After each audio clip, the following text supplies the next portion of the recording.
The radio cut out at 0347 hours. 12 operators pinned behind frozen rock, enemy guns at 2,000 meters, a distance no one in that valley could touch. 3 men already down, ammunition bleeding out fast, the fog so thick it swallowed muzzle flash whole. Then she walked out of it. No introduction, no explanation. A woman none of them had ever seen, a rifle across her back that looked longer than she was tall, and eyes that didn't once look at the men pointing weapons at her. She looked at the ridge. "I can reach them," she said. Nobody believed her. They should have. If this is your first time here, hit subscribe and stay until the end. Drop your city and country in the comments. I want to see exactly how far this story travels. Like if it hits you. Because what happens next in these mountains will stay with you long after the screen goes dark. The cold came first. It always did up here, before the sound, before the light, before anything else registered in a human brain. It came through the seams of gear that cost more than most people earned in 6 months, through the layers of moisture-wicking base and ballistic plate and Gore-Tex shell, and settled somewhere between skin and muscle, like a blade that never quite cut but never quit pressing either. At 11,400 feet above sea level in the Kestrel Mountains, cold wasn't weather. It was a condition. It was the ground state of everything. Master Sergeant Damon Reyes had been in enough bad places to know when a situation had crossed from difficult into something else. Into the territory where the math stopped working in your favor, no matter how many times you ran it. This was that territory. He pressed his back against a granite shelf that jutted from the ridgeline like a broken tooth, brought the radio handset to his mouth, and kept his voice flat because the men around him were listening to every syllable. Banshee 6, this is Reyes. We are pinned at Grid Whiskey Tango 9-4. Enemy element on the high ground to our northeast, estimated 12 to 15 shooters, and at least 1 precision rifle in the mix. We have 3 casualties, 2 walking, 1 urgent surgical. We need fire support or we need extraction, and right now neither one of those things is happening. Talk to me. Static. The kind of static that meant the answer was going to be bad. He clicked again. Banshee 6. More static. Then a voice fractured by distance and terrain. Reyes, Banshee 6. Weather is 00 at the LZ. Rotary assets are grounded. We are working the problem. Hold position. Hold position. Corporal Jesse Tatum was 3 feet to Reyes's left, face down behind a slab of rock, bleeding steadily from a through and through on his left forearm that the team medic, Staff Sergeant Marco Delgado, had already packed and wrapped, but couldn't fully stop. Tatum's jaw was locked tight. He wasn't complaining. He wasn't going to complain. That wasn't the issue. The issue was the man behind Tatum. Sergeant First Class Andre Bowden had caught a round in the right thigh 40 minutes ago. The bullet had missed the femoral. Delgado was 90% sure it had missed the femoral, but the exit wound was ugly, and Bowden had lost enough blood that his face had gone the color of old wax. He was conscious. He was answering questions when asked. He was holding a tourniquet Delgado had applied and tightened twice. 90% sure wasn't 100%. And in the mountains at 0400 hours, with no medevac inbound, 90% felt like a coin flip. "How we doing, Bowden?" Reyes said, not looking over. "Outstanding, Sergeant." Bowden's voice was steady, which meant he was burning everything he had to keep it that way. "Living the dream. Keep doing that." "Roger." The team had 9 effectives. 9 men behind rock and frozen ground, weapons up, ammunition inventoried and found wanting, watching a ridgeline roughly 2,000 meters to the northeast, where muzzle flash bloomed in the darkness every time any of them moved too much.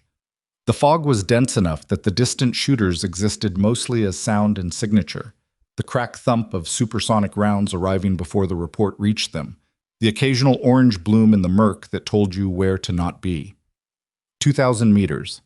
At that range, with standard 7.62 NATO from their rifles, the round would be so degraded by drop and drift that connecting with a stationary target would require either extraordinary luck or extraordinary training. Against moving, concealed targets on high ground? "They're not guessing," said Staff Sergeant Priya Okafor, their intelligence specialist, her voice tight. She had her NVGs up, watching the ridge. "Look at the spacing. They're working sectors. Someone up there knows what they're doing." "Sniper," Reyes said. "At minimum 1, maybe 2. The pattern changed when Bowden went down. Someone adjusted fire immediately. That's not a rifleman reading terrain. That's someone who's done this before. What's the range to the closest covered position we can move Bowden to? 300 meters. But the traverse is open for the first 60. 60 meters of open ground under the eye of a precision shooter in the dark. Reyes did the math. He didn't like the answer. Options, he said, not directing it at anyone in particular. Just putting the word in the air, seeing what came back. What came back was silence.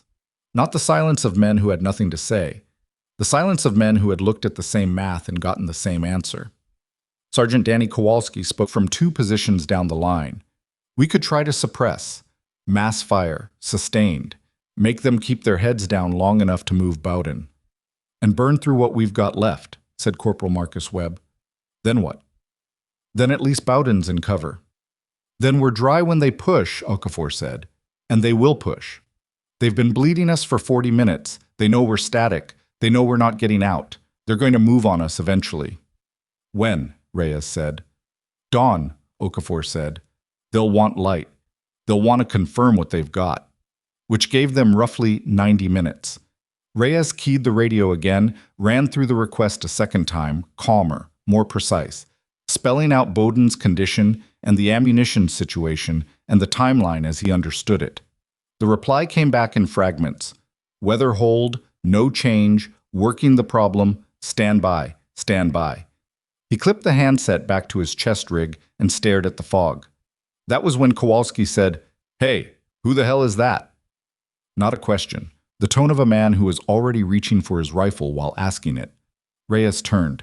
She came out of the fog from the western approach, the direction that led back down 6 kilometers of exposed ridgeline. They had just spent 3 hours climbing in darkness, a route that no support element had been positioned on, a route that any competent enemy would have used to flank them by now. She walked. Not the hunched, wait-forward movement of someone navigating treacherous ground in the dark. She walked the way someone walks when they know where every rock is because they have already mapped it inside their head. She was carrying a rifle. Not an M4. Not any standard-issue weapon in the team's inventory or in any inventory Reyes had immediate reference for. Long. Much longer than any weapon you'd voluntarily haul up a mountain. Dark composite stock. A suppressor that added another 8 inches to a barrel that was already past the point where most men would have swapped it out for something lighter. The weapon was slung across her back at an angle, muzzle high, which meant it was long enough to be awkward on a sling, but she had clearly found a carry position that worked. She wore no insignia Reyes could read in the dark. She stopped at the edge of the team's position, close enough that 3 rifles were pointed at her within 2 seconds, and she didn't flinch. She looked at Reyes. She looked at the rifles pointed at her. She looked at Reyes again. "Easy," she said. Her voice was quiet. Not whispering, just low, calibrated, the volume of someone who had learned that calm voices carry further than loud ones in the dark. "Identify yourself," Reyes said. "Master Sergeant, long-range reconnaissance." "That's a unit designation and a rank. I need a name." "Cross, Evelyn Cross." "What element are you attached to?" A pause. "I'm not right now." Every alarm in Reyes's head fired at once. "You're not." "I was tasked to this sector for a separate OP, intelligence collection. I've been on the ridge since day before yesterday." She looked past him toward the northeastern ridgeline, and her expression shifted in a way that was hard to name. Not concern exactly, but focus sharpening into something specific. "You've got a counter-sniper element at approximately 2,050 meters on that ridgeline. 2 precision shooters. One appears to be using a suppressor, which is why you haven't been able to locate the report. The other is unsuppressed. That's your primary threat on the mobile element." Reyes stared at her. "How long have you been watching us?" "Since the first contact." She met his eyes. "I could have walked in earlier, but I needed to understand the pattern before I offered you anything useful." "Offered us," Kowalski started. "I can reach them," Cross said. Nobody moved. Reyes was aware of Okafor beside him, running the same calculation he was running. Unknown entity, unverified unit, an extraordinary claim made in a flat voice with no supporting evidence except the fact that she had just walked 6 kilometers of exposed ridgeline in the dark and fog without getting shot or heard, which was either an extraordinary level of skill or something he didn't want to think about. 2,000 meters, Reyes said. That's 2,050, give or take. She unslung the rifle in one smooth motion, the kind of motion that came from having done it so many times it had become involuntary. My round will fly true at that range under current conditions. The fog is actually helping you. It's reduced their ability to track movement at this end. They're relying on pattern and position. You've been watching their fire pattern. For 40 minutes, I know where both of them are positioned. She looked at him steadily. The only question is whether you want me to work. Reyes looked at the rifle in her hands. At the scope, a massive first focal plane optic that probably cost more than his truck. At the woman holding it, who was standing in the middle of a firefight with the body language of someone at a rifle range waiting for the range officer to call hot. Delgado, he said without looking away from Cross. Sergeant, what's Bowden's timeline? A half-second pause. He's stable right now, but I want him out of here in the next 2 hours. After that, I start losing confidence. 2 hours. 90 minutes to dawn, and the extraction asset on the ground. What do you need? Reyes said to Cross. Space. Somewhere I can see the ridgeline without obstruction. And quiet. Not from your team, I don't care about that. But if you have anyone keen comms on a frequency near my spotting scope's interference range, I'll need them off that channel. Show me where. She moved without waiting for him to lead, which told him something. She had already identified the position before she walked into their perimeter. She had come in knowing where she was going, which meant she had spent time on the approach studying the terrain from angles they hadn't thought to examine. The position was 15 meters to the south of the team's main cluster, behind a low granite shelf that afforded a narrow line of sight through a gap in the ridgeline. A gap Reyes had looked at and dismissed because the angle to the northeastern ridge through it required a shooter to be essentially flat on the ground in a depression that filled with snowmelt. Cross went flat in that depression without hesitation. Cold water soaked through her clothing immediately. She didn't react. She extended bipod legs from the rifle's forward rail, settled the weapon, and pressed her cheek to the stock in a single unhurried motion. Then she was still. Not the stillness of waiting, the stillness of someone who had already become part of the ground. Reyes crouched beside her. Tell me what you need from us. Nothing yet. She was looking through the scope. Give me 3 minutes. 3 minutes is a long time. Yes. He stayed crouched beside her, watching her face rather than the ridge, because her face was the only part of the situation he could read from here. In the pale glow of ambient light off the snow and fog, she was not expressionless, but contained. Every calculation happening behind her eyes, nothing leaking through to her jaw or her hands or the rise and fall of her shoulders. He had met shooters like this before. Not many. The ones who had so completely converted fear into process that there was nothing left on the surface.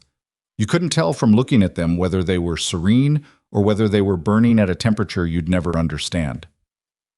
Movement, Okafor said quietly from behind them. 3 o'clock on the ridge. I see it, Cross said.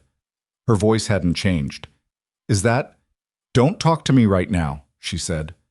Okafor fell silent. Reyes looked at his team, spread along the rock line.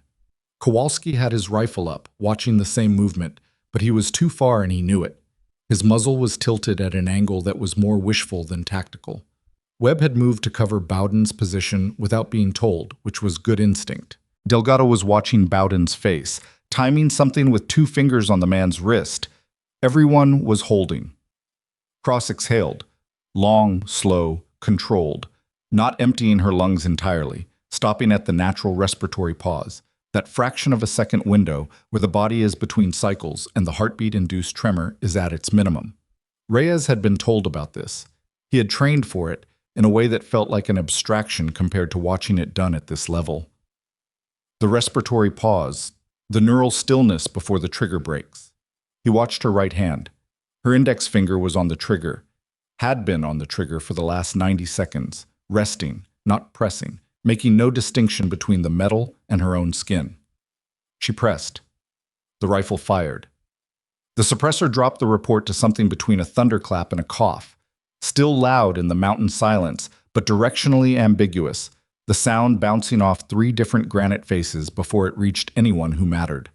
The muzzle rose slightly, The bolt cycled, and she was back on the glass before the brass had finished ringing off the rock somewhere behind her.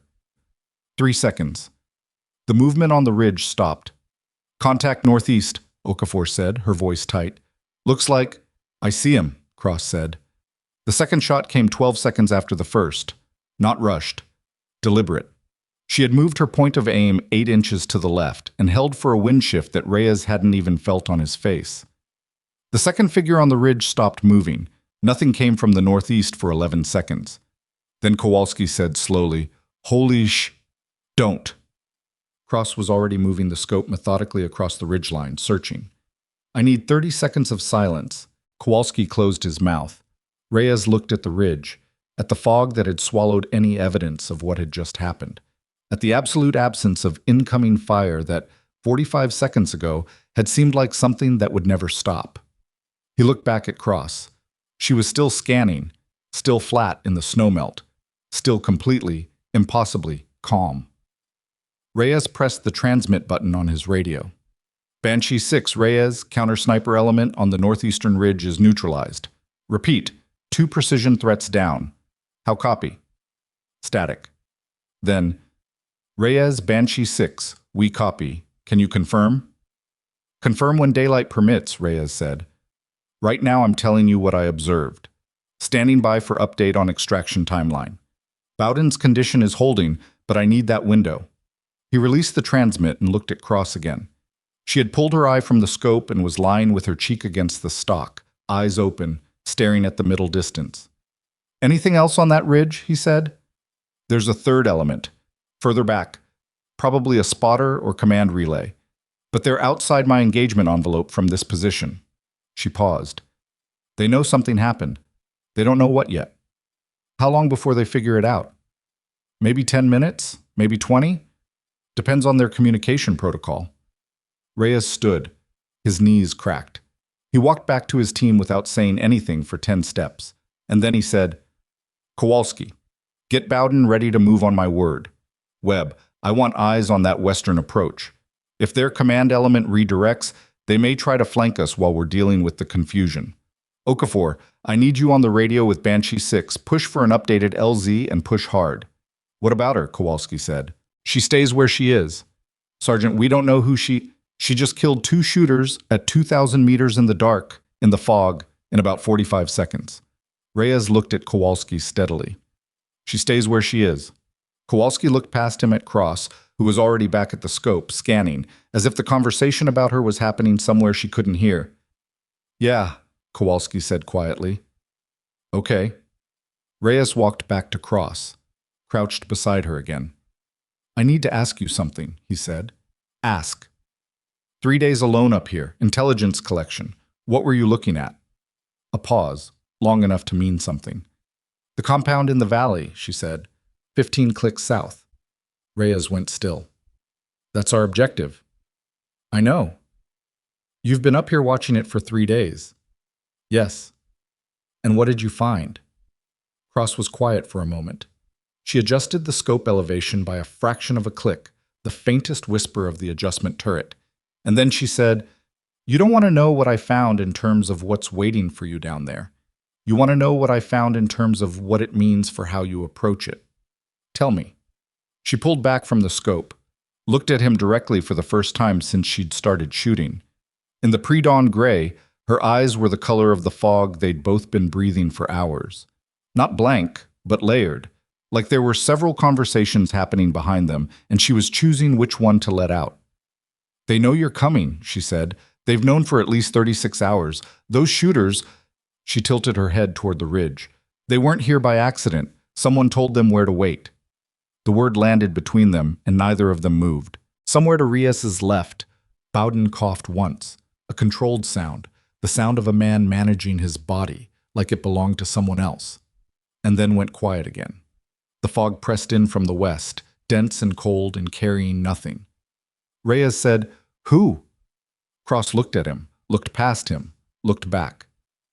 "That," she said quietly, "is the right question." Reyes felt the words settle into his chest like a stone dropped into still water. Not a splash, a weight. The kind that kept sinking long after the surface had gone still again. You have a name? He said. I have a pattern, Cross said. Names take longer. How long? Longer than we have right now. She pressed her eye back to the scope. That third element on the ridge is repositioning. Southeast. They're trying to find a new angle. Can you reach them from here? No, the shelf blocks me past 200 from this position. She was already moving, pulling the rifle off the bipod, rising in a slow, controlled motion that kept her silhouette below the granite line. I need to move. Where? She pointed without looking at him. 40 meters south along the ridgeline, a secondary outcrop that jutted 2 feet higher than their current cover and offered what looked, from here, like an exposed approach. That's open ground, Reyes said. For about 6 meters. 6 meters is enough. Yes, she agreed. It is. She looked at him. Cover me for 4 seconds. That's all I need. Reyes studied her face for a half second, looking for the thing he always looked for when someone made a request like that, the micro-expression that meant they were asking for more than they were admitting to. He didn't find it. Kowalski, he called quietly. Eyes northeast, 4 seconds, on my mark. Kowalski shifted without question. Webb moved without being told, angling his muzzle toward the ridge. Mark, Reyes said. Cross moved. 6 meters across open ground, flat out, low, the rifle clutched against her chest with both hands to keep it from swinging. She didn't run the way soldiers ran, hunched, trying to make themselves small. She moved horizontally, parallel to the ground, like she was trying to skim across the surface rather than cross it, and she covered the 6 meters in under 3 seconds and was behind the outcrop before any of the team had fully tracked her movement. Nothing came from the ridge. Clear, Okafor said. Reyes exhaled. 40 meters south, he could see Cross settling behind the new position, going through the same ritual, bipod down, body flat, cheek to stock, the whole sequence unhurried, like she was setting up for a morning practice rather than a combat engagement in the dark at elevation. Banshee 6 is giving us a revised window, Okafor said from behind him. Weather is breaking at the secondary LZ. Grid Whiskey Tango 9er 7. They can have a bird there in 40 minutes if we can move. Distance to secondary LZ? 800 meters northeast. Reyes looked at the map overlay on his wrist device. 800 meters northeast meant crossing ground that had been, until 4 minutes ago, under observation from the ridgeline.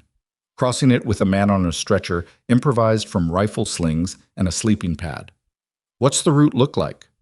Ravine for the first 400, Okafor said. Cover most of the way. Last 300 is open shelf. Maybe 20 meters of true exposure before we drop into the LZ depression. 20 meters. With Bowden. Cross, Reyes said, not raising his voice. From 40 meters away, without pulling her eye from the scope. I heard. Can you cover the open shelf? Depends on what's left on that ridge after I deal with the repositioned element. A pause. Give me 5 minutes. You've got 4. After that we start moving regardless. Silence. Not agreement, not disagreement. She was already somewhere else. Behind the glass, running calculations he couldn't follow, measuring things he could barely name. Reyes turned back to his team. Kowalski, Delgado, Bowden on the stretcher, rigged and ready in 3 minutes. Webb, you're on point for the ravine. Okafor, stay on comms. I want that bird confirmed, and I want it confirmed now, not when we're halfway across open ground. He looked at each of them in turn. We move fast and we move quiet. Bowden doesn't make a sound, Bowden. Do you copy that? From his position behind the rock, Bowden's voice came back thin but clear. I'll be quieter than your footsteps, Sergeant. Make sure of it. Delgado and Kowalski moved to Bowden with the practiced efficiency of men who had done this before under worse conditions. The improvised stretcher, 2 rifles threaded through the sleeves of a stripped sleeping bag, a solution ugly enough to work, appeared in under 90 seconds. Bowden's face when they lifted him was a controlled mask over something that was clearly costing him significantly, but he kept his jaw locked and his sound output at 0. Good man. Exceptional man. Reyes moved back toward Cross's position, keeping low. She was still at the scope. Her right hand was on the rifle, but she hadn't fired. What are you waiting for? He asked. They moved again. They're smart. They're not staying in one position. They know something happened to the others, and they're not going to give me a static target. She spoke without inflection, as if she were reading from a document. So I'm waiting for them to decide they've found cover they trust. And then? And then they'll stop moving, and then I'll have them. How do you know they'll stop? Because everyone stops eventually. You find a position that feels safe, and your nervous system tells you to stay. She paused. It's the most dangerous moment in any engagement, when you feel safe. Reyes thought about that. About the compound in the valley 15 clicks south. About what she'd said. They know you're coming. The compound, he said. Tell me what you saw. Now? You've got maybe 2 minutes before you take your shot. Talk. She exhaled slowly. Defensive positions have been reinforced in the last 72 hours. The western approach, the one your original plan likely used, has been seeded with pressure plate IEDs. 2 confirmed, probably more. The main gate has a crew-served weapon in place that wasn't there a week ago, and the interior count has gone up by at least 8 personnel since the last overhead imagery your command would have. You know what our overhead imagery showed? I know what it would have shown based on what was actually there 3 days ago versus what's there now. Another pause. I've been watching through a scope for 72 hours, Sergeant. I know that compound better than the people inside it know it. Reyes processed this. Let it sit for a second, then. The western approach with the IEDs. Is there an alternative? Northeast drainage ditch. It runs within 40 meters of the perimeter wall, and it's not covered from the main observation post because of the angle. Whoever set up their OP positions optimized for the obvious threat vectors and left that gap. She paused again. They're good, but they're not perfect. No one is. Some people are closer than others, she said without any particular emphasis, and somehow that was worse than if she'd said it with pride. Then she stopped talking.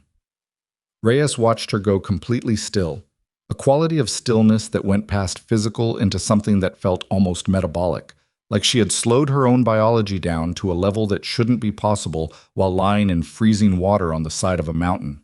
He watched her finger. He saw it press. The rifle fired. Then again, a second shot, 4 seconds later, before the echo of the first had finished bouncing off the rocks. She exhaled. Done, she said. Both of them? The repositioned element, yes. 2. She began pulling the rifle off the bipod.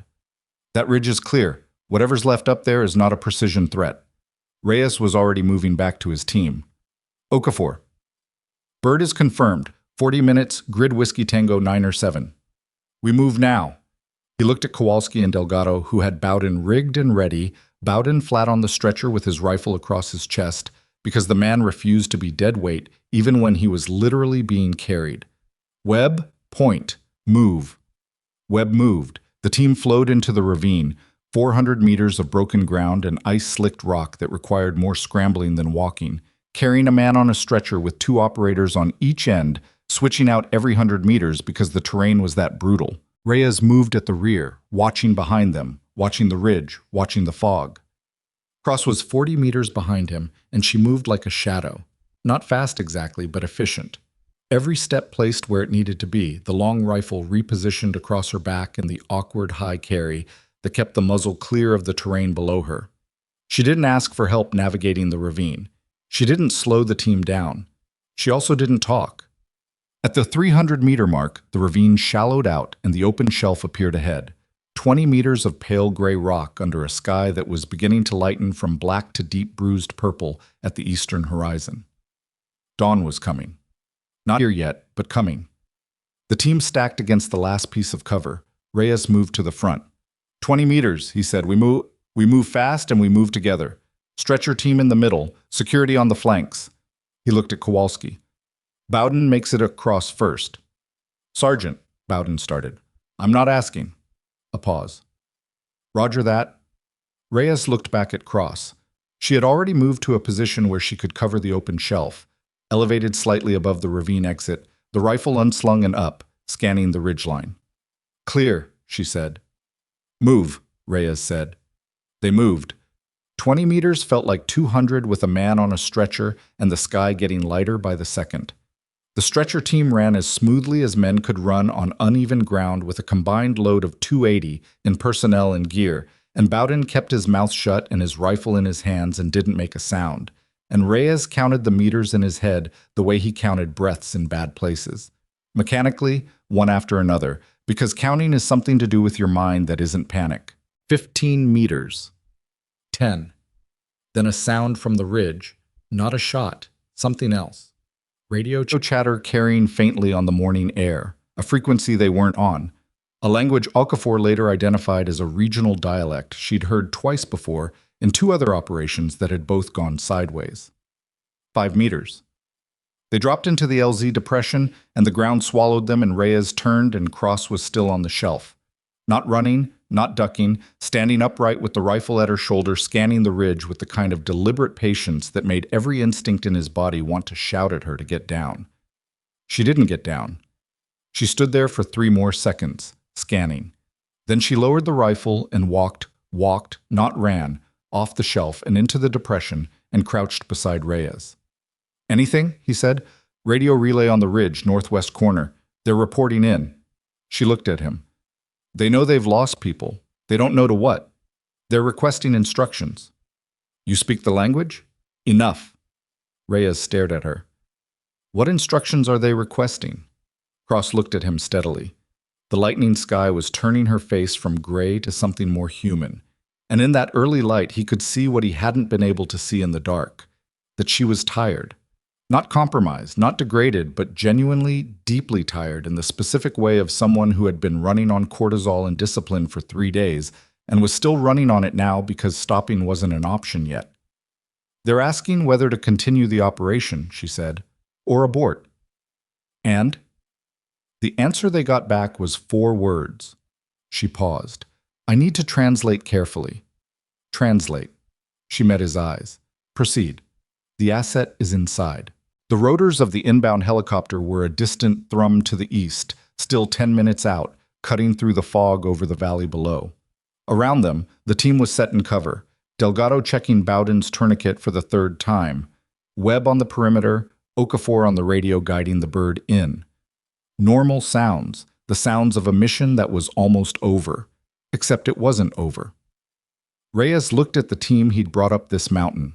9 men who had trusted the mission brief, trusted the intelligence package, trusted the process that had put them here in the dark with 3 casualties and a 2,000-meter ridgeline full of people who had known exactly where to wait. The asset is inside. An asset. Present tense. Inside what?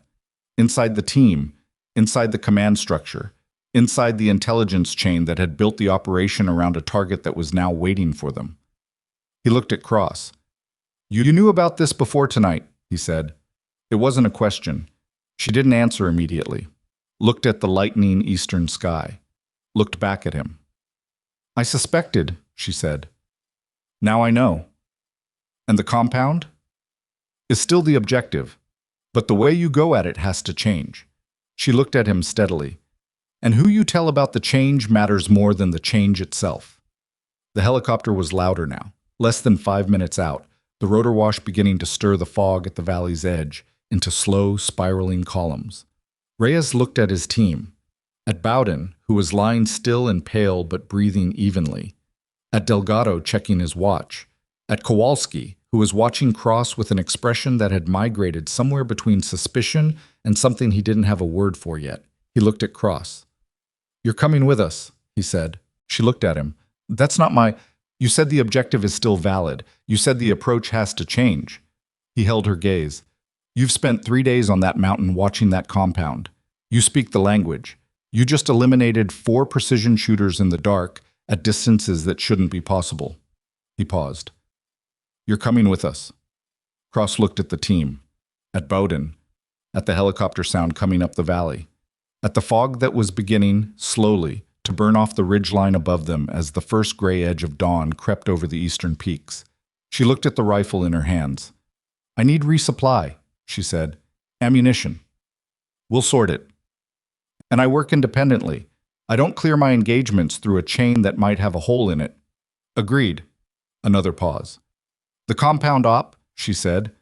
"When does command want it executed?" 48 hours. "Then we have 48 hours to figure out who told them we were coming." She looked at him one more time, that layered, fog-colored gaze that gave away nothing and suggested everything. "And Sergeant." "What?" "When we figure that out," she said quietly, "it's going to be someone you trust." The helicopter broke through the fog line at the valley's edge, and the rotors hammered the cold air, and everyone moved at once. Delgado calling out Bowden's status over the noise, Kowalski and Webb picking up the stretcher, Okafor popping a signal strobe. Reyes stood still for one more second. Someone you trust. He thought about the mission brief, the route, the timeline, the grid coordinates. How many people had touched that package? How many people knew exactly where 12 men would be at EO 347 hours on a mountain in the Kestrel Range? The helicopter flared over the depression, and the rotor wash hit him like a wall, and he turned and moved toward it, and did not let any of what he was thinking reach his face. Because somewhere in the chain, someone was waiting to find out if they'd made it off the mountain. And Reyes wanted them to keep waiting just a little bit longer. The helicopter smelled like hydraulic fluid and someone else's blood. Reyes sat with his back against the fuselage, watching the fog slide past the open door as the bird climbed away from the Kestrel ridgeline, and he counted his team by habit. The same count he'd been doing since the first deployment, the same number he checked against the number he'd started with. The arithmetic that told you whether the night had cost you something you couldn't get back. 9 out. Same as in. Bowden on the floor with Delgado's knee beside his head and an IV line running into his left arm, pale but present, eyes tracking the ceiling with the particular focus of a man who is managing pain by thinking about something else entirely. Cross sat across from Reyes with the long rifle across her knees and her eyes closed, not sleeping. He could tell by the quality of her stillness. Sleeping people moved, even slightly, even in the deep exhaustion of a combat extraction. She was processing, running something through whatever internal system she used to organize the world, filing away the night's events in whatever order made sense to her, which was clearly an order no one else had access to. Kowalski was watching her. He wasn't subtle about it. Kowalski had never been subtle about anything in the 4 years Reyes had known him, which was both his greatest tactical liability and the reason you wanted him beside you in a room that needed to be cleared fast. No hesitation, no second-guessing, just pure forward momentum. Right now that momentum was pointed at Cross, and Reyes could see the questions building behind Kowalski's eyes like pressure behind a sealed door. The flight took 19 minutes.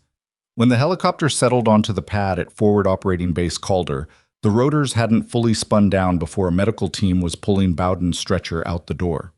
Delgado went with them, rattling off vitals and timeline in the compressed shorthand of combat medicine.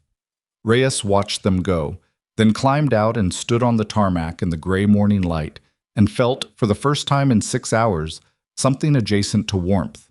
It didn't last. A figure was already crossing the tarmac toward them. Captain Logan Pierce, the task force intelligence officer, moving with the particular purposeful stride of someone who had been awake all night watching a map and was now ready to debrief the people who had actually been on the ground. He was 34, lean, with the kind of face that looked permanently calculating even when he was relaxed, which wasn't often. He stopped in front of Reyes, looked past him at Cross. "Who is that?" he said. "Master Sergeant Evelyn Cross, long-range recon, assigned to the sector for a separate intelligence collection task." Reyes kept his voice neutral. "She engaged and neutralized 4 precision shooters on the northeastern ridgeline. Without her, we don't make it to the LZ." Pierce looked at Cross for a long moment.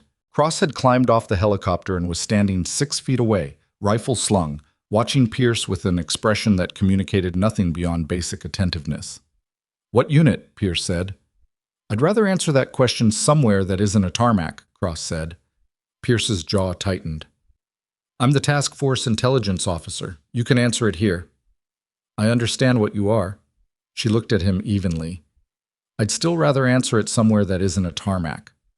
A beat of silence. The kind where everyone in earshot, Kowalski, Webb, Okafor, 3 crew members from the helicopter, was suddenly pretending to look at something else. Pierce looked at Reyes. "Get your team to the debrief room. I'll deal with this." "She comes to debrief," Reyes said. "Sergeant, she has information relevant to the objective. Information she collected over 72 hours of observation that your intelligence package didn't include." He held Pierce's gaze. "She comes to debrief. Another beat, longer. Pierce was the kind of man who kept score, and Reyes could see him deciding whether this was a battle worth having at 0600 on a tarmac with an audience. Fine, Pierce said. He turned and walked back toward the operations building without waiting for any of them. Kowalski fell in beside Reyes as they followed. I don't like this, he said, low enough that it didn't carry. I know. We don't know who she is. We don't know who she answers to. We don't know why a classified intelligence collection asset just happened to be on the same ridgeline. I know, Kowalski. At the same time, we were getting shot off it. Reyes looked at him. I know. Keep it. Kowalski sealed his mouth, but his eyes stayed on Cross, who was walking slightly apart from the group, scanning the fob layout with the patient. Methodical attention of someone building a map they didn't have yet. The debrief room was a prefab structure behind the operations center. Folding tables, metal chairs, a whiteboard with a map of the operational area drawn in 3 colors of dry erase marker, overhead lighting that buzzed at a frequency slightly too high to ignore. There were 4 other people in the room when they arrived. 2 analysts Reyes recognized from the mission planning cycle, a communications sergeant he'd never met, and a man in civilian clothes sitting at the far end of the table with a cup of coffee and a posture that said he'd been waiting long enough that the waiting had become comfortable. Reyes noted the civilian. Did not ask about him yet. Pierce entered behind them and took position at the head of the table, pulling up a digital overlay on the wall screen that showed the operational area from overhead, the ridgeline, the valley, the compound 15 kilometers south. He looked at Reyes. From the top, he said. Reyes talked for 11 minutes. He was precise and chronological, and he left out nothing except the specific content of what Cross had told him about the compound's defensive changes and the radio transmission at the LZ. Not because he was hiding it, because he wanted to see how Pierce reacted to the general shape of the night before he introduced the detail that would change the shape of everything. Pierce listened, made notes, asked 3 clarifying questions about the first contact engagement, all of them tactical, none of them about Cross. When Reyes finished, Pierce looked at Cross. Your turn, he said. Cross was sitting with the rifle leaning against the wall beside her chair. She had accepted a cup of water at some point, and it was sitting in front of her untouched. She looked at Pierce the way she had looked at the ridgeline through her scope, like something to be measured before being engaged. I was inserted into the Kestrel sector 6 days ago, she said. Solo recon. The tasking came from above task force level. Above task force. Pierce's voice was flat. Meaning from whom exactly? Meaning from people who would need to authorize their own identity before I disclosed it in this room. She said it without any particular edge, just a fact. I can confirm the tasking through a separate channel if you want to spend the next hour on that process. Or I can tell you what I found over 72 hours of observation on the compound, which is probably more useful to you right now. The civilian at the end of the table set down his coffee. Pierce looked at him. The civilian gave a small nod, barely perceptible, more a relaxing of the jaw than an actual movement of the head. Something passed between them that Reyes couldn't read the language of. Tell me what you found, Pierce said. Cross described the compound with the precision of a technical document. She started from the perimeter, fence line, observation posts, fields of fire, the location of the crew-served weapon that hadn't appeared in the pre-mission imagery. She moved inward through the outer buildings, describing personnel patterns, shift changes, the clustering of activity that indicated high-value presence in the northeast corner of the facility. She described the IED seating on the western approach in enough detail that one of the analysts started writing rapidly and didn't stop for 3 minutes. She did not mention the radio transmission. Reyes watched Pierce while she talked, watched his face process the information in real time, cross-referencing it against whatever internal picture he'd been building. Pierce was good. His expression gave away very little, but his eyes moved to the compound overlay on the wall screen twice when Cross described the northeast corner, and both times they moved there before she finished her sentence, which meant he was confirming something rather than learning something. Reyes filed that. When Cross finished, one of the analysts, a young woman named Stein who had the permanent, slightly panicked look of someone who processed more information than the human brain was designed to hold, said, "The crew-served weapon at the gate. What configuration? PKM? Something heavier?" "PKM on a fixed mount," Cross said. "Tripod anchor, Sandbagged position. Elevation optimized for the main approach road, depressed angle. It would miss anything coming in low from the ravine system to the northeast. The ravine system, Stein said, and her eyes went to the map, and she drew a line with her finger that matched almost exactly what Cross had described to Reyes on the ridgeline in the dark. That's the approach, Cross said. The northeast drainage, 40 meters from the perimeter wall, covered from all primary OPs. Our original plan had the western approach as primary, Pierce said. Your original plan would have walked the assault element into 2 confirmed pressure plates and a crew-served weapon that would have had them in the kill zone for 40 meters of approach. She said it without inflection, not an accusation, a recitation of physics. The room was very quiet for a moment. How do you know what our original plan specified? Pierce said. I don't, Cross said. I know what the terrain dictates. The western approach is the obvious one. Obvious approaches get planned for. Pierce looked at her for a long moment. Then he looked at Reyes. Give us the room. Your team can debrief individually with Stein. Reyes didn't move immediately. He looked at Cross. A glance, quick, not long enough to be a signal. She was looking at the table. He stood. Kowalski. Webb. With me. They went out. The door closed behind them and the prefab wall gave them nothing. No sound, no vibration, no indication of what was happening inside beyond the muffled presence of voices reduced to unintelligible frequency. Kowalski turned to him the moment the door clicked shut. She knows what our plan specified, he said. She just told us she doesn't. She said she doesn't know what the plan specified. She knows what the terrain dictates. You believe that? Reyes thought about it honestly. About the way Cross had described the approach route before she had any reason to know it matched their operational plan. About the way her eyes had tracked on the ridgeline when he'd mentioned the compound was their objective. No surprise there, just a slight adjustment in focus, like a lens sharpening. I believe she's more than she's told us, he said. That's not the same thing. It might be the same thing. Might, yeah. Reyes looked at the closed door. Get some food, get your gear sorted, get your statements ready for Stein. And Kowalski. What? Whatever you're thinking about Cross, keep it in your head. Don't put it in your statement. Don't put it in a conversation that anyone else can hear. Not yet. Kowalski held his gaze for a second. Why not yet? Because the thing she told me on the ridgeline, if it's true, means someone in this chain is dirty. And if someone in this chain is dirty, we don't know whose ears we're in right now. He said it quietly, evenly, like a man discussing logistics. So we keep it quiet until we know more. Kowalski processed this. His jaw moved once, like he was chewing something with no flavor. Yeah, he said. Okay. They split. Reyes walked to the operations center, poured himself coffee from a carafe that had been sitting long enough to have the consistency of warm engine oil, and stood at the window watching the tarmac where the helicopter now sat with its rotors tied down, the medical team gone, the pad empty. He thought about the radio transmission. Proceed. The asset is inside. Asset. Not a name. Not a role. An asset. The tradecraft language of intelligence operations. The word you used when you were talking about a person who didn't know they were being called a person. A source. A placement. Someone inside the team or the command structure who was feeding information outward. Feeding information about where 12 men would be at 0347 hours.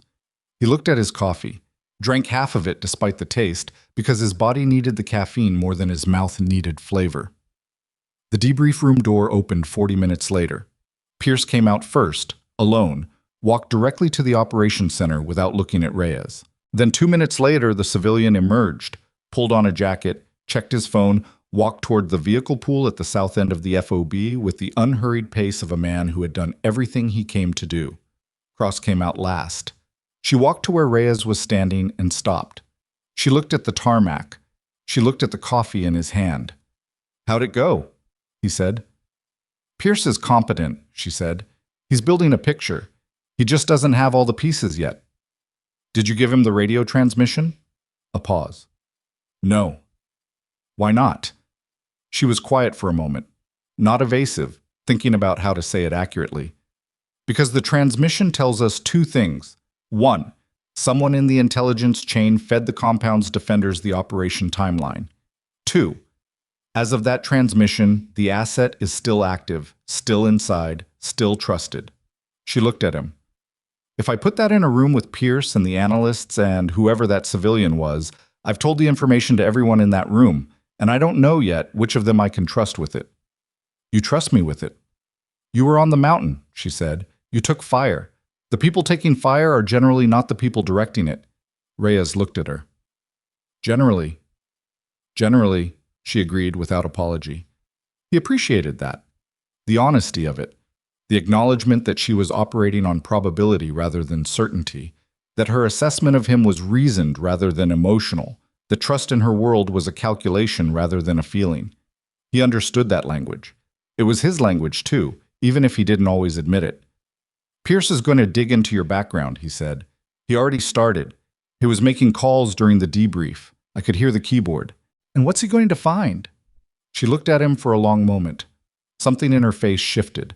Not softened, exactly, but became more considered, like she was deciding how much of a door to open. Enough to confirm I'm legitimate, she said. Probably not enough to tell him why I was really in that sector. Why were you really in that sector? The morning light was strengthening now.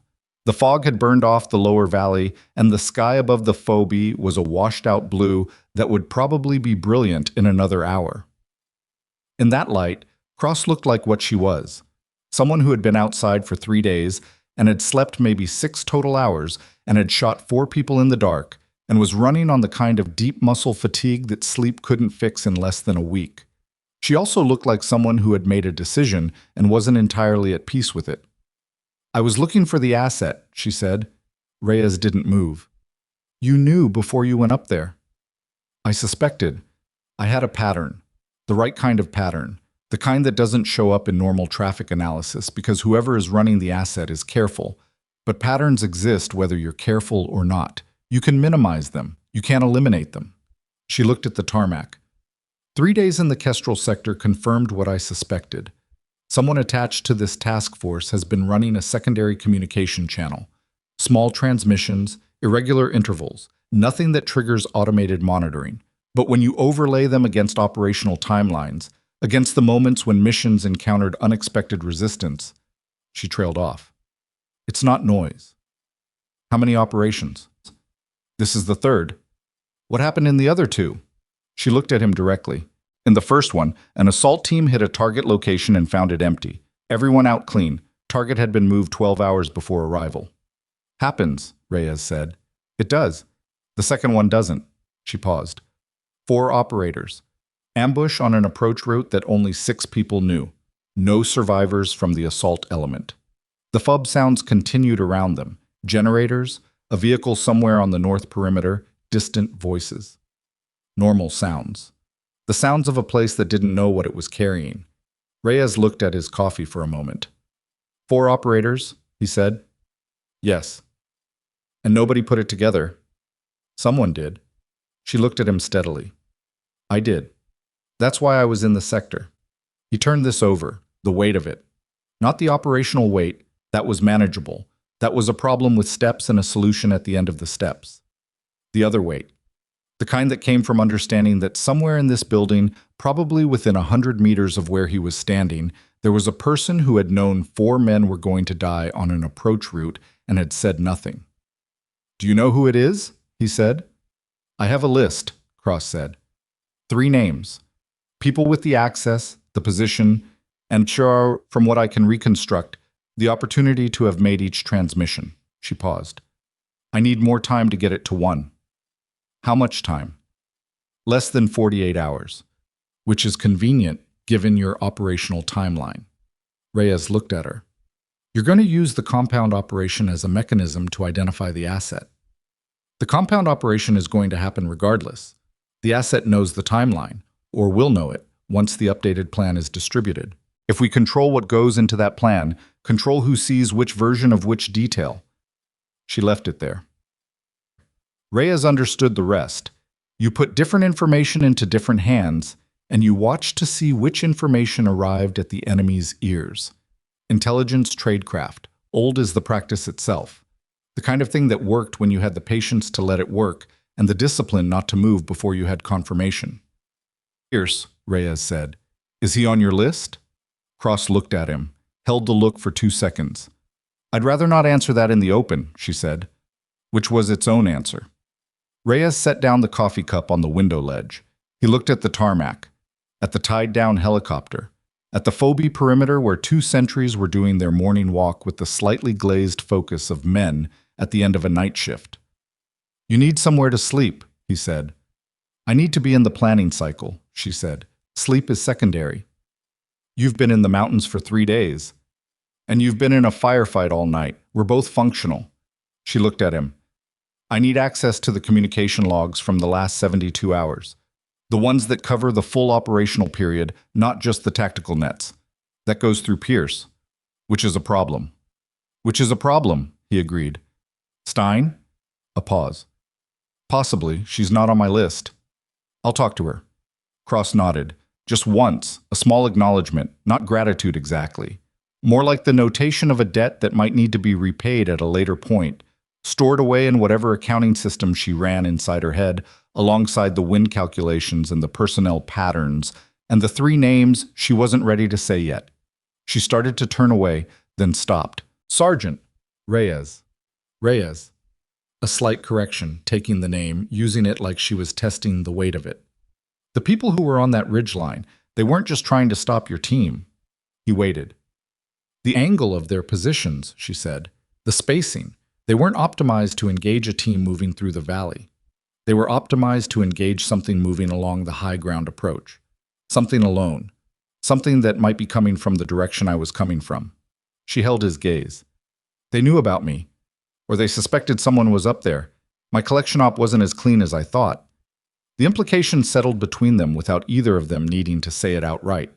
Whatever intelligence had burned the team's timeline had also, possibly, burned Cross's position. Which meant, whoever the asset was, they had access not only to the tactical operation, but to the wider intelligence picture.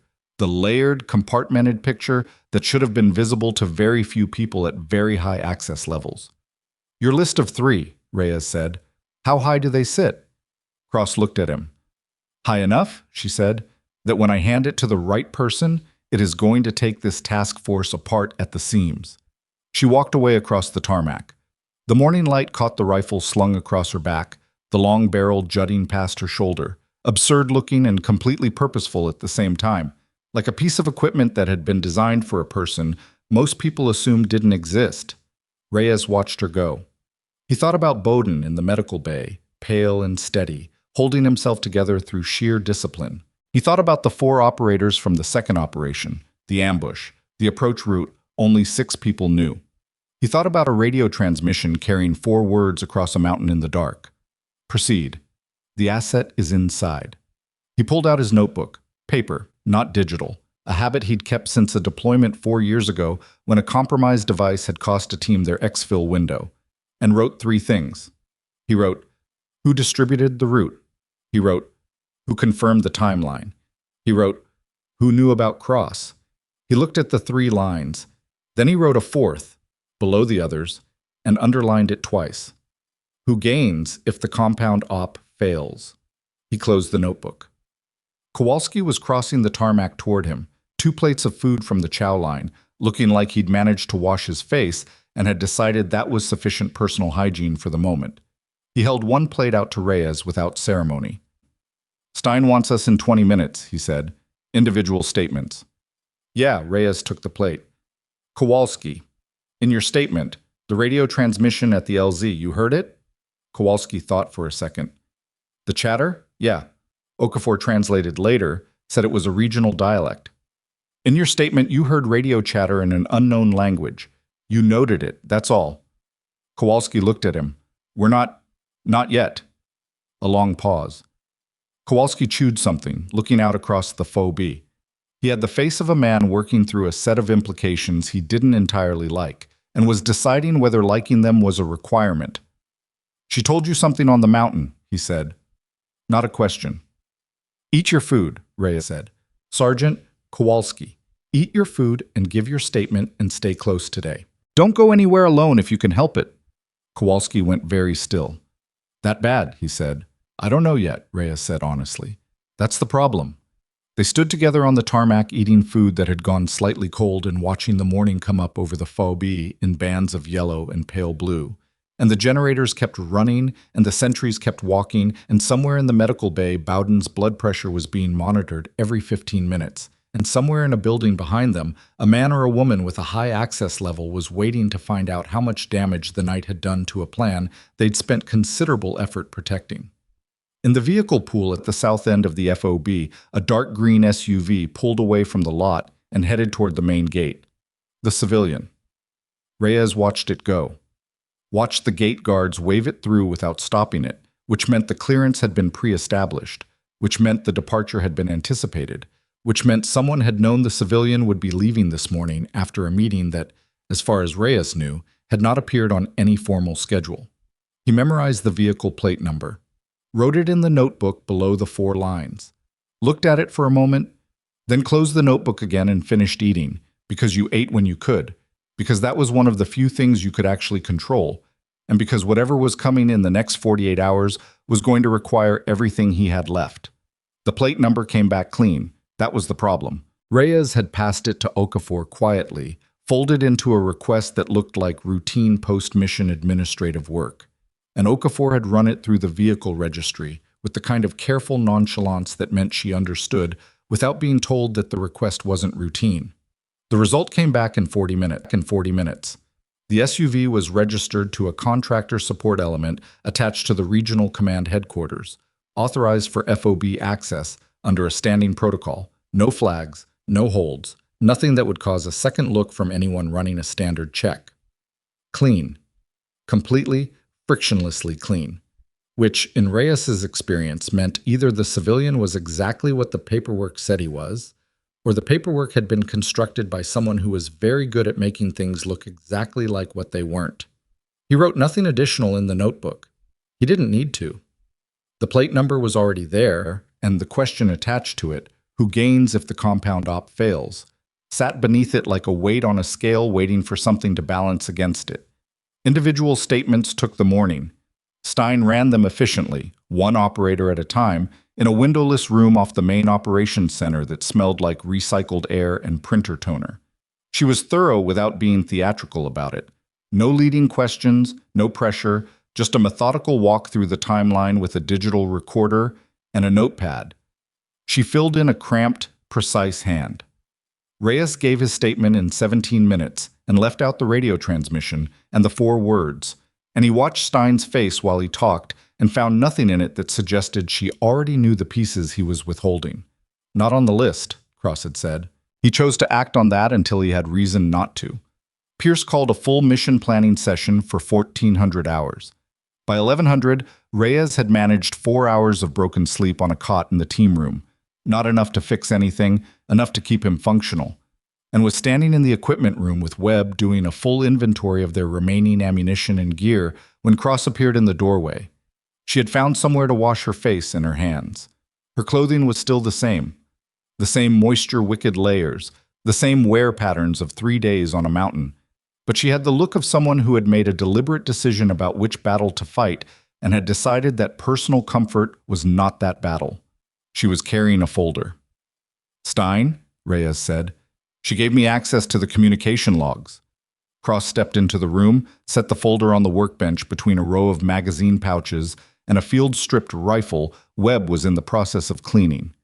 72 hours, full tactical and administrative nets minus the encrypted command channels. Which tells me something in itself. She opened the folder.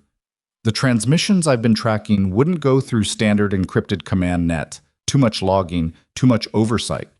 They'd go through something that looks routine.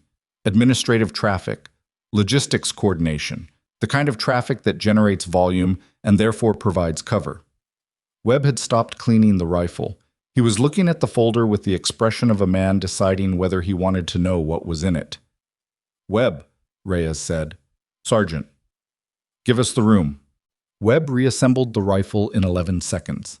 Old habit, the kind of speed that happened without conscious involvement, slung it and walked out without a word. The door closed. Cross spread 3 pages from the folder on the workbench. Transmission logs, formatted in the dense column structure of signals intelligence reporting, timestamp, frequency, duration, originating terminal identifier, receiving terminal identifier. Most of it was noise, the standard background radiation of a forward operating base running at operational tempo. But Cross had marked certain entries in red pen, and when Reyes looked at the pattern of the marks, he saw it immediately. Not because it was obvious, because she had shown him how to look. Timing, he said. Timing, she confirmed. Each marked transmission occurs within 4 hours of a significant planning event.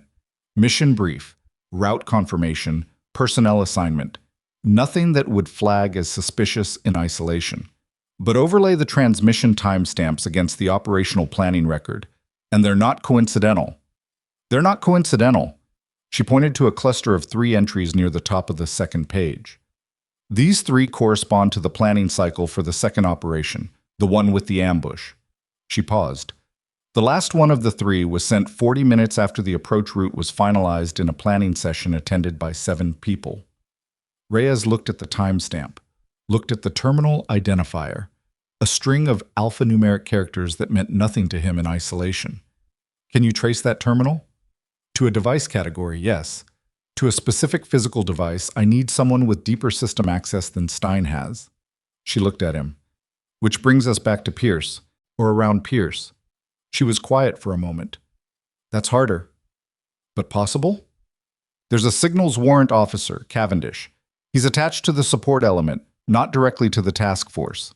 He'd have the access, and he's outside the command chain that would normally handle this kind of request. She paused. I don't know him. I do, Reyes said. Marginally. He ran comms for a training exercise we were attached to 8 months ago. He's careful, and he's not ambitious, which is a combination that's harder to find than it should be. Can you get to him before the 1400 planning session? Reyes looked at his watch. 11:43. I can try. He found Cavendish in the signals tent behind the motor pool, hunched over a rack of communications equipment with the focused irritation of a man whose soldering iron had been at the wrong temperature for the last hour. Cavendish was 31, square-built, with hands that were perpetually stained with flux and a habit of explaining technical concepts in such plain language that people occasionally forgot he was one of the most capable communication specialists in the theater. Reyes, he said, without looking up. Heard you had a rough night. Rough enough. Reyes pulled up a camp chair and sat. I need something from you, off the books. Cavendish set down the soldering iron, looked at Reyes. How far off? He said. Far enough that I'm asking you in person instead of through channels. A pause. Cavendish picked up a rag and wiped his hands with the thoroughness of someone buying time to think. This related to last night? He said. Related to last night and potentially to 2 earlier operations that went sideways. Cavendish was quiet for 10 seconds. The generators outside hummed. Somewhere in the motor pool, a wrench hit concrete. What do you need? He said. Reyes gave him the terminal identifier from the transmission log. Spelled it out twice, watching Cavendish's face while he said it. Cavendish's expression didn't change during the first pass. On the second pass, something shifted. A slight tension around the eyes. The almost invisible adjustment of a man who has just recognized something he wasn't expecting to recognize. You know that identifier, Reyes said. Cavendish looked at him. I know the device category. It's an administrative terminal, scheduling and logistics network. He paused. There are 4 of them on this FOB. I can tell you which one generated a specific transmission if I pull the routing headers. Can you do that without flagging it? Depends on who's watching the flag queue today. He stood. Give me an hour. Don't be anywhere obvious. Reyes went back to the team room, ate half a ration pack without tasting it. Listened to Kowalski and Webb run through their gear for the 3rd time, the kind of repetitive physical task that kept hands busy when brains were doing something else. Okafor sat in the corner with her laptop and the expression of someone reading something that was making her more uncomfortable the further she got into it. At 12:40, Cavendish appeared in the doorway of the team room. He looked at Reyes. He didn't say anything. He held up a folded piece of paper. Reyes crossed the room and took it, unfolded it. read the single line written in Cavendish's precise, small handwriting. He refolded the paper, put it in his pocket, looked at Cavendish. "Thank you," he said. Cavendish nodded. He looked like a man who wanted to ask a question and had decided correctly that not asking it was the smarter choice. He left. Reyes stood in the middle of the team room for a moment. Kowalski was watching him. "What?" Kowalski said. "Nothing yet," Reyes said. "Get your kit. Planning session in 40. He found Cross in the corridor outside the operations center. She was standing against the wall with her arms folded, watching the door to Pierce's office with the focused patience of someone who had been watching it for a while. He handed her the folded paper. She read it. Her face didn't change. She refolded it, handed it back, and looked at him with the particular stillness that he was beginning to understand was her equivalent of a significant reaction. "That's one of the three," she said. "Does it narrow it to one?" She thought for a moment. "It confirms the device. It doesn't confirm the person. The terminal is in a shared administrative space. 3 people have regular access." She paused. "But one of the 3 has access to all of it. The tactical planning cycle, the intelligence summaries, the personnel assignments." She looked at the door to Pierce's office. "And my collection operation." "One of your 3 names?" "Yes." "Tell me." She looked at him. A long look, the kind that was doing several things at once, weighing the risk of the information against the necessity of sharing it, calculating what he would do with it, and whether that calculation came out favorable. "Not here," she said, "and not before the planning session."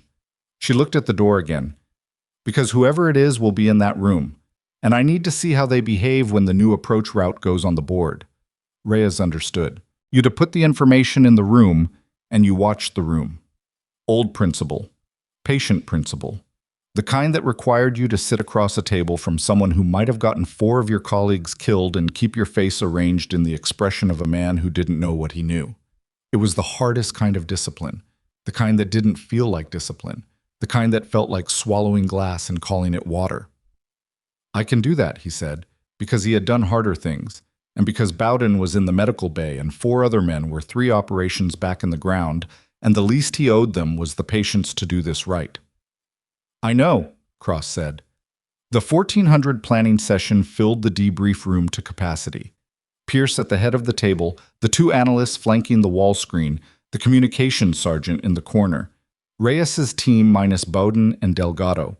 Delgado was still in the medical bay, refusing to leave until Bowden's condition was formally upgraded, which was its own form of stubbornness that Reyes found entirely reasonable. 3 additional personnel from the support element, and at the foot of the table, Cross. Pierce had not invited her. Pierce had looked at her when she entered and opened his mouth and then closed it, which meant he had done enough background checking since 0600 to understand that removing her from the room was a battle he would not win cleanly. The briefing ran for 20 minutes before it hit the problem. Pierce walked through the updated compound assessment, incorporating Cross's observations, which he presented with the phrasing of a man attributing information to a source he was still evaluating, and then moved to the approach. He put the western route on the screen. The original plan, the road that ran straight to the main gate and the crew-served weapon and the pressure plates that Cross had confirmed. "Given new intelligence on the defensive posture," Pierce said, "we're maintaining the western approach but adjusting for the IED threat. EOD element leads, assault follows." Cross said, "That won't work." The room shifted, not dramatically. Nobody stood up. Nobody raised their voice. The shift was subtler. The quality of attention in the room changed, the way a room's atmosphere changes when a sound occurs that shouldn't. Pierce looked at her. "I'm sorry?" EOD leading a combat assault element through a seated approach under observation from a crew-served weapon isn't a tactic. It's a casualty generation exercise. She said it the way she said most things, without heat, which somehow made it worse. "The Western approach is compromised. The alternatives aren't." "The northeast drainage," one of the analysts said, Stein, from her position at the wall. "You described it this morning." "Yes." "That's a significant deviation from the planned route," Pierce said. "It requires a full replanning cycle, new timing. It requires 4 hours of preparation and a different insertion point," Cross said, "which is inconvenient, versus the Western approach, which is catastrophic." Pierce's jaw was tight. Master Sergeant, your input on the compound's defensive posture has been noted and incorporated. The route selection is a command decision. I'm aware of that. She looked at him steadily. I'm also aware that the Western approach was specified in the mission brief distributed 14 hours ago, which means anyone with access to that brief has had 14 hours to make additional preparations for an assault coming from that direction. The room went very, very still. Not everyone understood immediately, but several people did, and Reyes watched their faces while they processed it.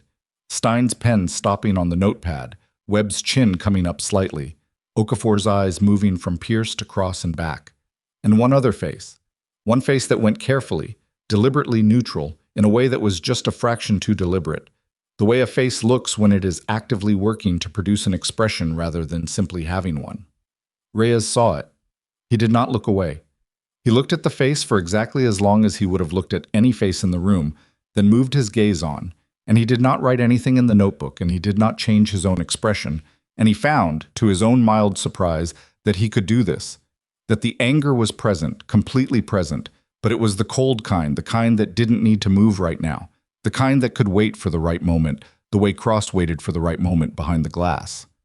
Regardless of distribution considerations, Pierce said, his voice carrying a warning note that was directed at Cross and at the room generally, the compound OP proceeds on the current timeline. Route selection will be finalized after this session. Then finalize it correctly, Cross said. Master Sergeant. Pierce set both hands on the table. You are here as an intelligence asset, not as a planning authority. Your input has been heard. I'll ask you to... Captain. Cross's voice didn't change volume or temperature. With respect. 4 precision shooters on a ridgeline last night. An approach route that leads into confirmed IEDs and a crew-served weapon.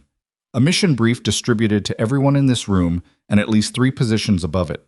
She paused, just one beat. Either this operation is being planned by people who haven't absorbed the available intelligence, or it isn't entirely an accident that the plan keeps pointing the assault element into prepared positions. The silence that followed was the kind that had mass. It pressed against the walls. It pressed against the people inside it, each of whom was now performing their own rapid calculation about what had just been said, what it implied, and what the appropriate response was. Pierce's face was controlled. Too controlled. That is a serious allegation, he said. It's a question, Cross said, but the allegation would be more specific. Then I'd suggest you be very careful about which questions you choose to raise in a planning session. Noted. She looked at the map on the wall screen. The compound. The western approach in blue, the drainage route to the northeast in the unmarked topography east of the objective. The northeast drainage. 40 meters from the perimeter wall, defilade from all primary OPs, no confirmed IED seeding. That's the route that gives this assault element a fighting chance. She looked at Pierce. Whatever else is happening in this room, the people going through that gate deserve a route that doesn't get them killed before they reach the wall. Something happened in the room after she said that. It was not a dramatic thing. Nobody applauded. Nobody stood. But the quality of attention shifted again, this time toward Cross. And it was a different kind of attention than the room had been giving her since the session started. The attention you give something you have been underestimating and have just been forced to recalibrate on. Reyes saw it in Webb's face. In Kowalski's, which was harder, because Kowalski had spent 12 hours being skeptical, and skepticism in men like Kowalski didn't reverse easily, but something in his jaw had changed. Some stubborn resistance had given approximately 2 degrees. He saw it, unexpectedly, in Stein's face. Recognition, almost. Like Cross had said something that confirmed a conclusion Stein had been approaching independently. Pierce looked at the map for a long moment. We'll take a 15-minute break, he said. Analysts, stay. Everyone else, out. The room cleared. In the corridor, nobody spoke immediately. The weight of the session was still on them, each person carrying their own portion of it. Kowalski fell in beside Reyes. Webb on the other side. Cross walked slightly ahead, the way she always moved, in her own space, at her own pace. She just accused Pierce of running a leak, Kowalski said, low and flat. She asked a question, Reyes said. That was not a question. She's careful about the difference. Reyes. Kowalski stopped walking. Reyes stopped too. You know something. You've known something since the mountain and you've been keeping it. Webb was watching. Okafor, 2 steps further down the corridor, had slowed to a stop without turning around. Reyes looked at his team, the 4 of them. The people he had brought up a mountain in the dark, who had held a position and carried a man on a stretcher and asked the right questions, even when the answers made everything harder. People he had been keeping information from because the architecture of the situation demanded it. He thought about 4 men on an approach route. He looked at Cross. She had turned around and was watching him, and her expression was the most open he had seen it, not telling him what to do, but acknowledging that the decision was his and that she would work with whatever he chose. Closed loop, he said to the team. Nothing leaves the 4 of us. Agreed? Kowalski looked at Webb. Webb looked at Okafor. A fast circuit, 3 seconds. Agreed, Kowalski said.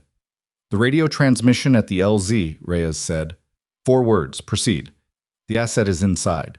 Someone in this task force's intelligence chain has been feeding operational details to the compound's defenders. This is the 3rd operation they've compromised. The second one cost 4 operators their lives. He said it flat. The same flat he used for ammunition counts and casualty reports, because there was no other way to say it that was useful. Cross has been tracking the pattern. She has it narrowed to a list. This morning I got confirmation that narrows it further. Nobody moved. Pierce, Kowalski said. I'm not ready to say that name out loud, Reyes said, but I will tell you that the face I watched most carefully during that planning session was not Pierce's. A pause. Who? Webb said. I need one more thing confirmed before I say it where anyone can hear it. What thing? The civilian who left this morning, Reyes said. I need to know who he met with on this FOB before the debrief, who requested his presence and through which channel. Okafor turned around fully now. She had her phone out. If the meeting request went through the administrative scheduling system, I can pull it. How fast? 10 minutes, maybe 5. Do it. Reyes looked at the door of the planning room. Through the small window set into it, he could see Pierce at the head of the table, talking to the analysts, pointing at the map. Animated, focused, the posture of a man managing a situation, or constructing one. The 15 minutes became 20. The team stood in the corridor, Okafor on her phone, the others quiet. The kind of quiet that wasn't comfortable but was necessary. At the 8-minute mark, Okafor looked up. The meeting request, she said. She looked at Reyes. It didn't go through administrative scheduling. Where did it go? Direct calendar entry. Access level. She stopped. Okafor. Senior Intelligence Officer Access, which on this FOB means 1 person. She looked at the door to the planning room. Pierce. The door opened. Pierce stood in the frame. Behind him, the analysts were packing up materials. He looked at Reyes, then at Cross, then at the assembled team in the corridor, and in his face was the expression of a man who was running probability assessments on what had been said in his absence and whether the numbers were coming out in his favor. We're ready to continue, Pierce said. Nobody moved immediately. That half-second, the fraction of time between his words and the team's response, was not something Pierce missed. Reyes watched him not miss it, watched the micro-recalculation happen behind his eyes. The adjustment of a man who has just confirmed that something has changed in the room he can't fully see. Captain, Cross said. Pierce looked at her. The northeast drainage. What's your decision? A pause. Long enough to be a choice. We'll run both routes on the table, Pierce said. Final selection at the commander's brief tomorrow morning. It was a concession. Small, dressed up as process, but a concession. Cross looked at him for a moment, then nodded, and the team filed back into the room and the session resumed. And for the next 90 minutes, Reyes sat at the table and listened and contributed when asked, and maintained the face of a man engaged in routine operational planning. Beneath the table, his right hand was in his pocket, his thumb running across the folded piece of paper from Cavendish. The terminal identifier, the administrative device, the person with access to all of it. At 16:20, the session ended. Personnel filtered out.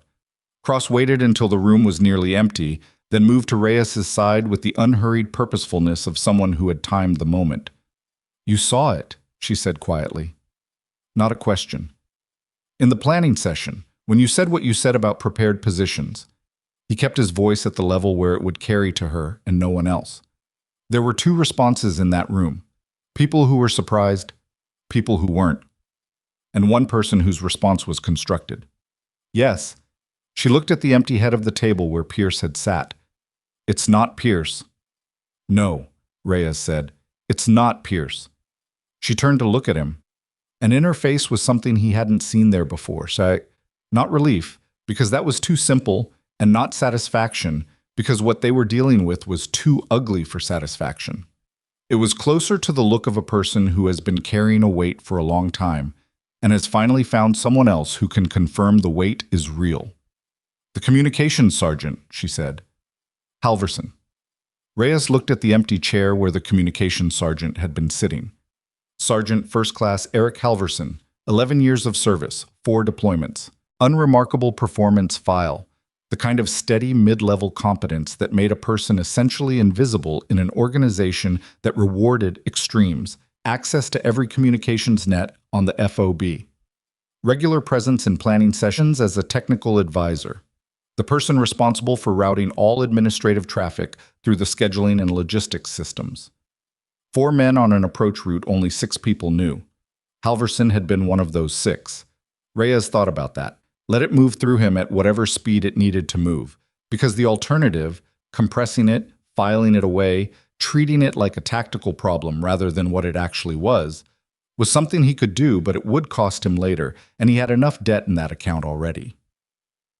How confident are you? He said. The terminal access confirms the device. The meeting with the civilian, if the civilian is the handler, and the calendar entry came from Pierce's credentials.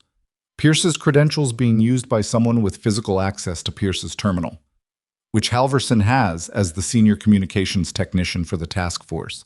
She paused. Confident enough to act, not confident enough to be wrong.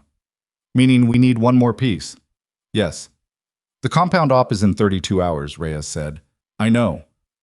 Whatever we're going to do, we do it before then. I know that too. She looked at him. I need to get into Halverson's communications equipment, physically. There will be a device, a secondary transmitter, small, something that doesn't show on the inventory because he logged it as a component rather than a standalone unit. If I can find it, that's the piece. His equipment bay is in the signals tent. Yes. Cavendish is in the signals tent. She looked at him. Do you trust him?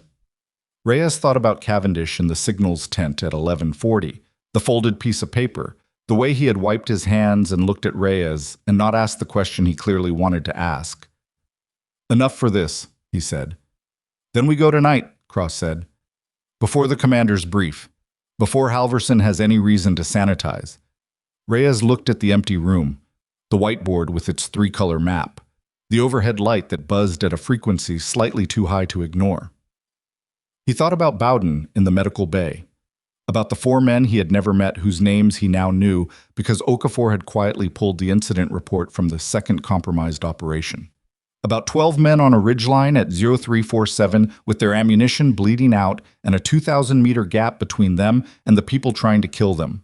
He thought about a woman who had walked out of the fog with a rifle that looked longer than she was tall and said 4 words in a quiet voice that turned out to be the most accurate assessment of the situation anyone had offered all night. I can reach them. Tonight, he said. Outside, the fob was moving into the rhythms of late afternoon, shift changes, meal rotations, the mechanical cadence of a military installation that kept running regardless of what was happening inside it. In the signals tent, Halverson was doing something with cables and a diagnostic console, his back to the entrance, headphones on, visible through the open flap. And in the medical bay, Bowden had been upgraded from urgent surgical to stable, which meant Delgado had finally agreed to eat something, and which meant that at least one of the calculations Reyes had been running since the mountain had come out on the right side. Small things. The small things you noted and held because the larger things were still in motion, and larger things could still go wrong in ways that made holding on to small ones feel like the most important discipline there was. He walked out of the debrief room into the late afternoon light and did not look toward the signals tent and did not change the way he walked or the expression on his face, because tonight required that Halverson have no reason to look twice at anything between now and then. The Kestrel ridgeline was visible from the south side of the FOB, a dark line against the pale sky, the place where the fog had been thickest at 0347 and where 4 people were now permanently absent from the ridgeline, and 1 man in the medical bay was alive because of it. Reyes looked at it for 1 moment, just one. Then he went to find Cavendish. Cavendish found the device in 11 minutes. He didn't announce it. He didn't say anything at all. He was working at a secondary equipment rack in the far corner of the signals tent, running what looked from the entrance like a routine diagnostic sweep, the kind of low-priority maintenance task that happened on the night shift when traffic was light and the rack needed cycling. Cross was beside him, not touching anything, watching the way a person watches something they already know the shape of and are simply waiting to see confirmed. Reyes stood at the tent entrance with his back to the interior, watching the FOB. 2140 hours. The camp had settled into its nighttime rhythm. Reduced movement, perimeter lighting on, the distant sound of a generator cycling up somewhere in the support elements sector. Normal sounds.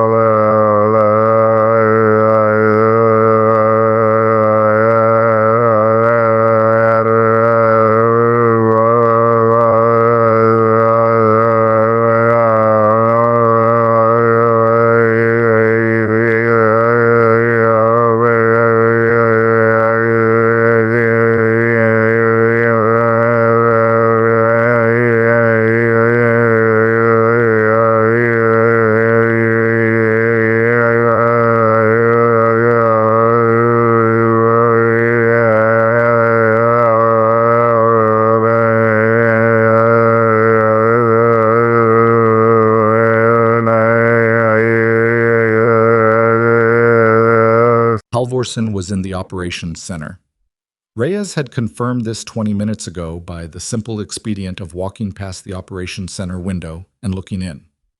Halvorsen at his station, headphones on, running evening comms checks with the methodical routine of a man who had done this shift 400 times and expected to do it 400 more. "Here," Cavendish said, his voice low enough that it barely reached Reyes at the entrance. Reyes turned.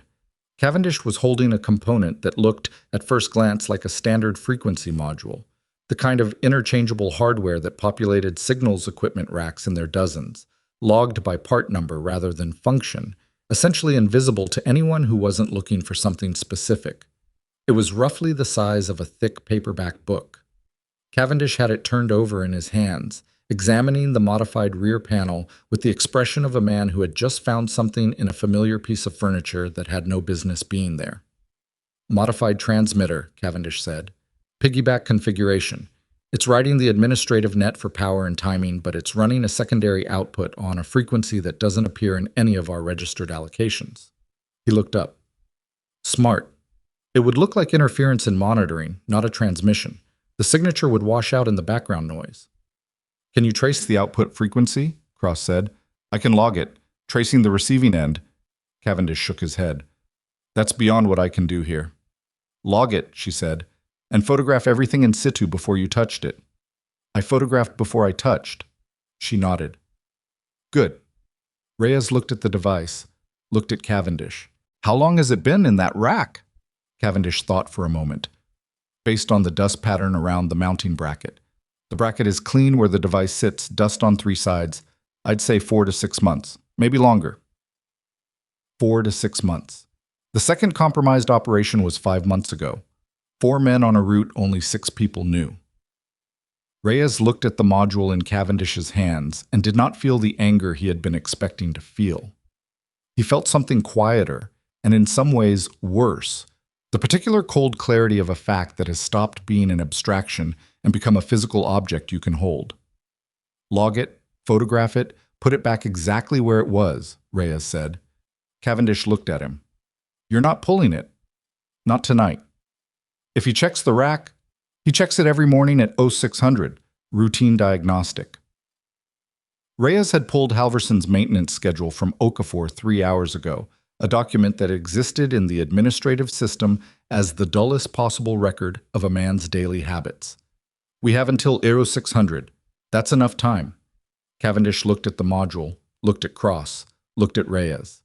The look of a man who was doing math he didn't entirely like and had decided to trust someone else's arithmetic. Exactly where it was, he said. Exactly. Cavendish replaced it. Cross photographed the rack from 3 angles with a small camera she'd produced from somewhere in her gear. Reyes stood at the entrance and watched the phobie and breathed the cold night air and organized what came next into a sequence that had to move fast and land correctly, or it landed on people who didn't deserve it. At 22:10, the 3 of them left the signals tent at intervals, Cavendish first, back to his workbench and his soldering iron, returning to the version of the night that was invisible from the outside. Cross 2 minutes later, moving south along the equipment line. Reyes last, taking the long way around the motor pool, arriving at the operations center from the direction of the team room. He went to find Pierce. Pierce was in his office, a partitioned section of the operations center with a desk and 2 monitors and a whiteboard covered in the layered notations of a man who managed complexity by writing it down. He looked up when Reyes knocked. "Sergeant, it's 2200. "I know." Reyes came in, closed the door. "I need 15 minutes. Pierce looked at him, read something in his posture. "Sit down." Reyes sat. He put Cavendish's folded paper on the desk, the one with the terminal identifier, and beside it the photographs Cross had taken in the signals tent, printed on the operations center's color printer 60 seconds ago. Pierce looked at the photographs. His face went through several things in quick succession, none of them simple. "Where did these come from?" he said. "Signals tent, secondary rack, east wall, 3rd bay from the left." Reyes kept his voice even. "Modified transmitter module. It's been logging there for at least 4 months, possibly longer. It's writing your administrative net for power and cover, running a secondary output on an unregistered frequency." Pierce picked up one of the photographs, looked at it for a long time. "Halverson," he said. "Yes." Pierce set the photograph down. He put both hands flat on the desk and looked at them, not at Reyes, at his own hands, for several seconds. Reyes watched the calculation happen. Pierce was smart enough to see all of it at once. The device, the transmission pattern, the planning sessions, the operations. 4 men. The ridgeline last night. The civilian in the green SUV. "You should have brought this to me this morning," Pierce said. "I didn't know this morning," Reyes said, "and I needed to know which room it was safe to bring it into." Pierce looked up from his hands. "Meaning you weren't sure it was safe to bring it to me?" "No," Reyes said. "I wasn't." The honesty of it landed in the room, and neither of them tried to move it. "And now," Pierce said, "Cross has had you on a list of 3 since before she came off that mountain. You're not on it anymore." Reyes held his gaze. "But you had a meeting this morning with a civilian contractor whose presence on this FOB went through your calendar access and not through administrative scheduling. I need to understand that." Pierce was quiet for a moment. Then he opened his desk drawer and pulled out a badge. Laminated, photo ID, agency identifier that Reyes recognized as counterintelligence. He slid it across the desk. "His name is Farrow," Pierce said. "He's been running a parallel investigation into the same pattern Cross identified. Different approach, different sourcing. We've been coordinating for 6 weeks. Reyes looked at the badge. "You knew about the compromised operations." "I suspected. Farrow confirmed enough that we started building a case." Pierce's jaw tightened. "We were 3 days from having enough to move on Halverson through proper channels. Clean, prosecutable.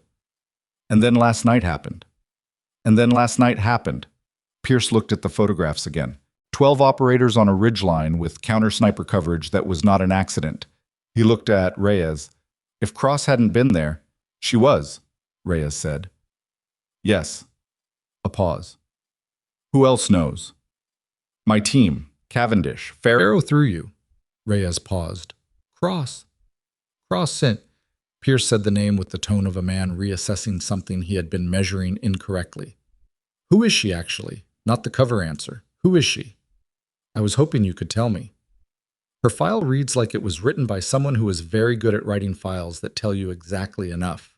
Pierce leaned back. 11 years. Long-range reconnaissance, special programs, 2 tours in environments that aren't specified by name. Qualification scores that..." He stopped. "Her qualification scores aren't in the file. There's a reference number where they should be. The reference number goes to a database I don't have access to." Reyes thought about 2 shots in the dark, 45 seconds, 2,050 meters. "I think," he said carefully, That's probably appropriate. Pierce looked at him. Something shifted in his expression. Not warmth exactly, but a recalibration. The look of a man who had been working a problem from one angle and has just been shown that another angle existed and was valid. We move on Halverson tonight, Pierce said, before morning comms check, before he has any reason to look at that rack. He reached for his phone. I'll get Farrow back on the fob. He'll need an hour. Then we have an hour. Pierce stood. Get Cross. Reyes found her in the corridor outside, leaning against the wall in the dark, which meant she had been close enough to move quickly if the conversation inside had required a different outcome. He didn't comment on that. Pierce is clean, he said. He's been running a parallel track with a counterintelligence officer named Farrow. The civilian from this morning. Cross was quiet for a moment. 6 weeks. That's what he said. Then Farrow has sourcing I don't have. She pushed off the wall. I need to talk to him. He'll be here in an hour. Good. She looked at the operations center door. Pierce, how is he taking it? Like a man who's been trying to solve the same problem you've been solving and is irritated that it took this long and this many casualties to get to the same room. Reyes paused. He's functional. That's all we need him to be tonight. Farrow arrived at 2318 in a different vehicle than the morning, a nondescript pickup from the contractor pool, arriving through the secondary gate on the south perimeter. He was the same as he had been that morning, unhurried, coffee in hand, posture that had made peace with long waits. He looked at Cross when Pierce introduced them, and something in his face acknowledged her the way professionals acknowledged each other. Not warmly, but with a specific, precise respect that meant he knew what she was and had known before walking in. You have the device, he said to Reyes, photographed in place. Good. We don't pull it until we're ready to move on him simultaneously. If it goes missing before we have him in custody, he sanitizes and we lose the chain. Farrow set his coffee on Pierce's desk. Walk me through your sourcing. Cross walked him through it. She was precise and complete, and she held nothing back. The transmission pattern, the terminal identifier, the compound observations, the ridgeline. Farrow listened with the focused stillness of a man processing at full capacity, making no notes, asking clarifying questions only twice, both times about specific timestamps. When she finished, he looked at Pierce. It matches, he said. Everything she has matches what we've built from the other end. He paused. The frequency on that device, I have a receiving signature that corresponds. The counterpart is a relay station 11 kilometers north of the compound. He looked at Cross. Your compound.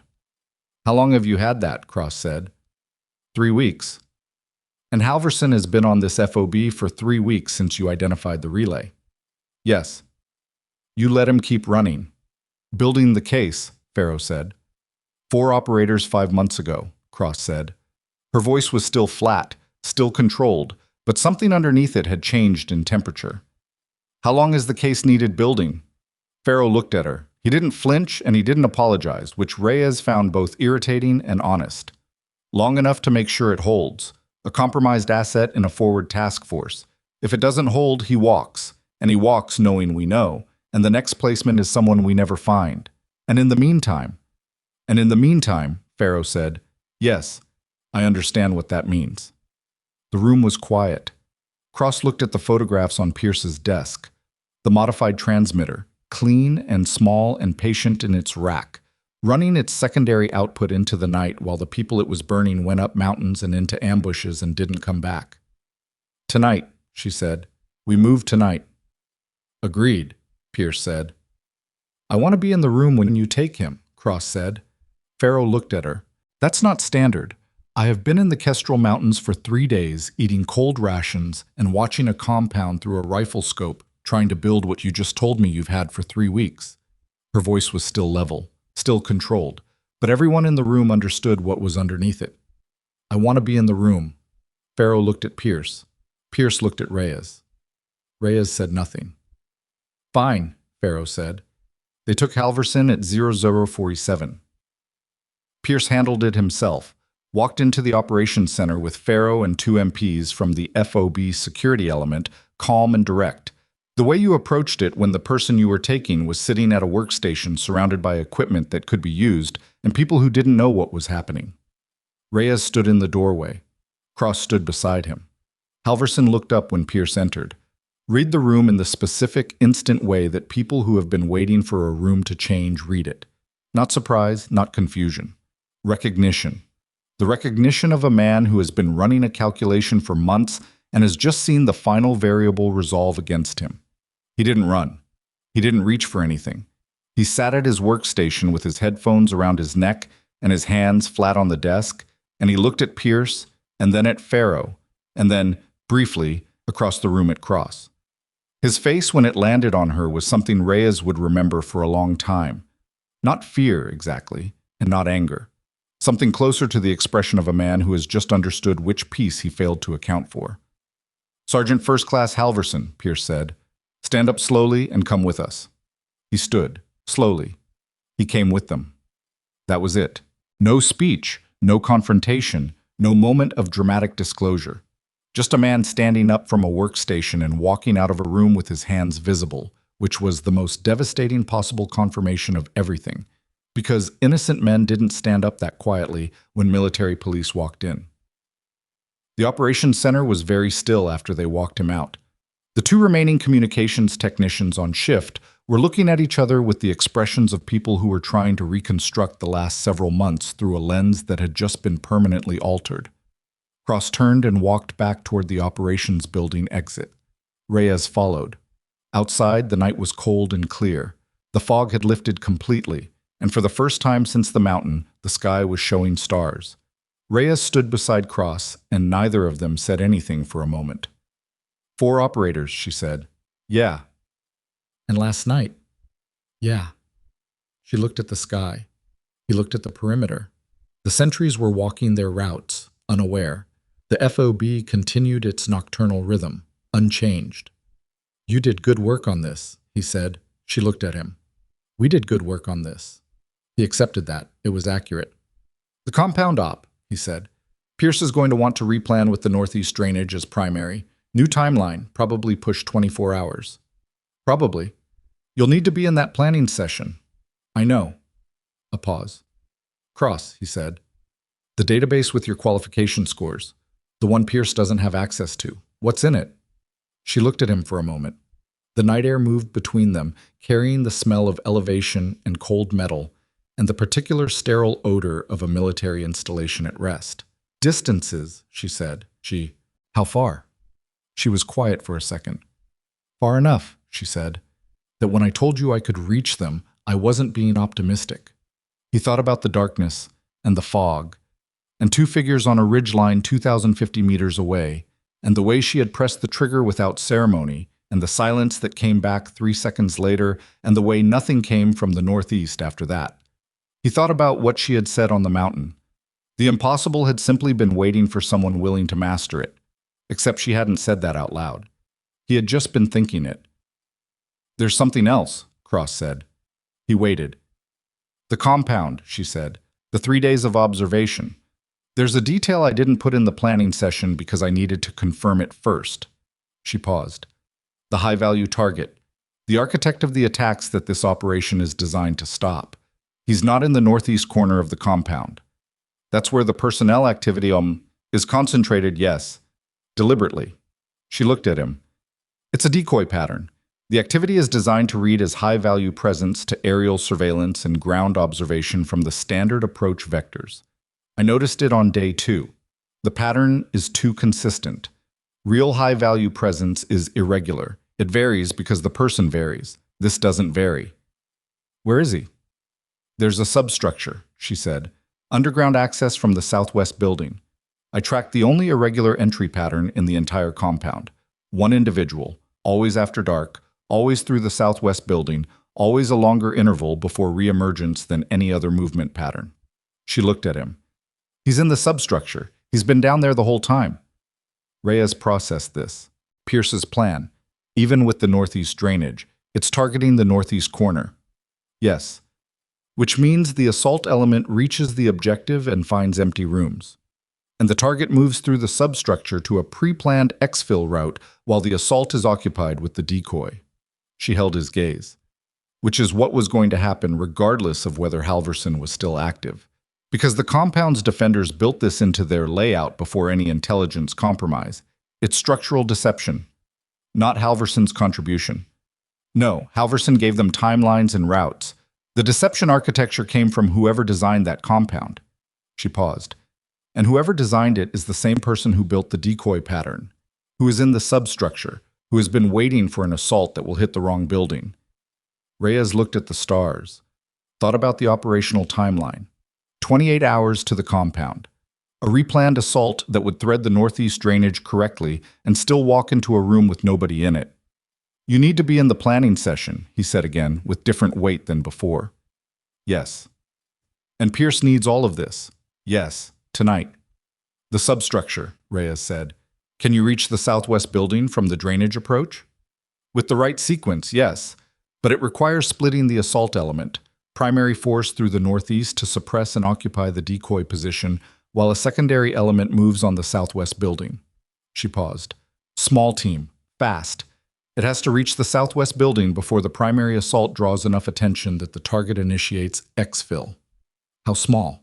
She looked at him. 4 people, maybe 5. Any larger and the movement signature tips them. And you need a long gun on overwatch. From the southern ridgeline, 1,100 meters to the compound perimeter. It's a manageable range. Manageable. From the woman who had done 2,050 in fog and darkness. I'll talk to Pierce tonight, Reyes said. You brief the substructure detail. Full picture. Don't hold the southwest back this time. I wasn't holding it back, she said. I was confirming it. Is it confirmed? Yes. Then we go in tonight and rebuild the plan from the ground up. He looked at the operations building. This is going to be a long night. They have all been long nights, she said, without particular complaint. Just the observation of a person who had made a certain kind of peace with the cost of the work. Reyes started toward the operations building. Cross walked beside him, not behind, not ahead, alongside, which was something he noticed without commenting on, the same way he had noticed, over the course of a very compressed and very difficult 20 hours, that she moved through the world in the constant slight margin ahead of wherever people expected her to be. Not faster, not louder, just ahead. At the operations building door, Reyes stopped. Bowden, he said. Cross looked at him. He's going to want to know what happened tonight, Reyes said. He's going to want to know about Halverson. He'll find out. He's going to want to be on the compound op. He won't be cleared medically. I know. Reyes looked at the door. He's going to want to anyway. Cross was quiet for a moment. Is he the kind of person who lets what he wants override what's practical?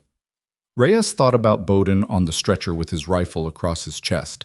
Bowden's voice, living the dream, Sergeant, thin and steady in the dark. No, he said.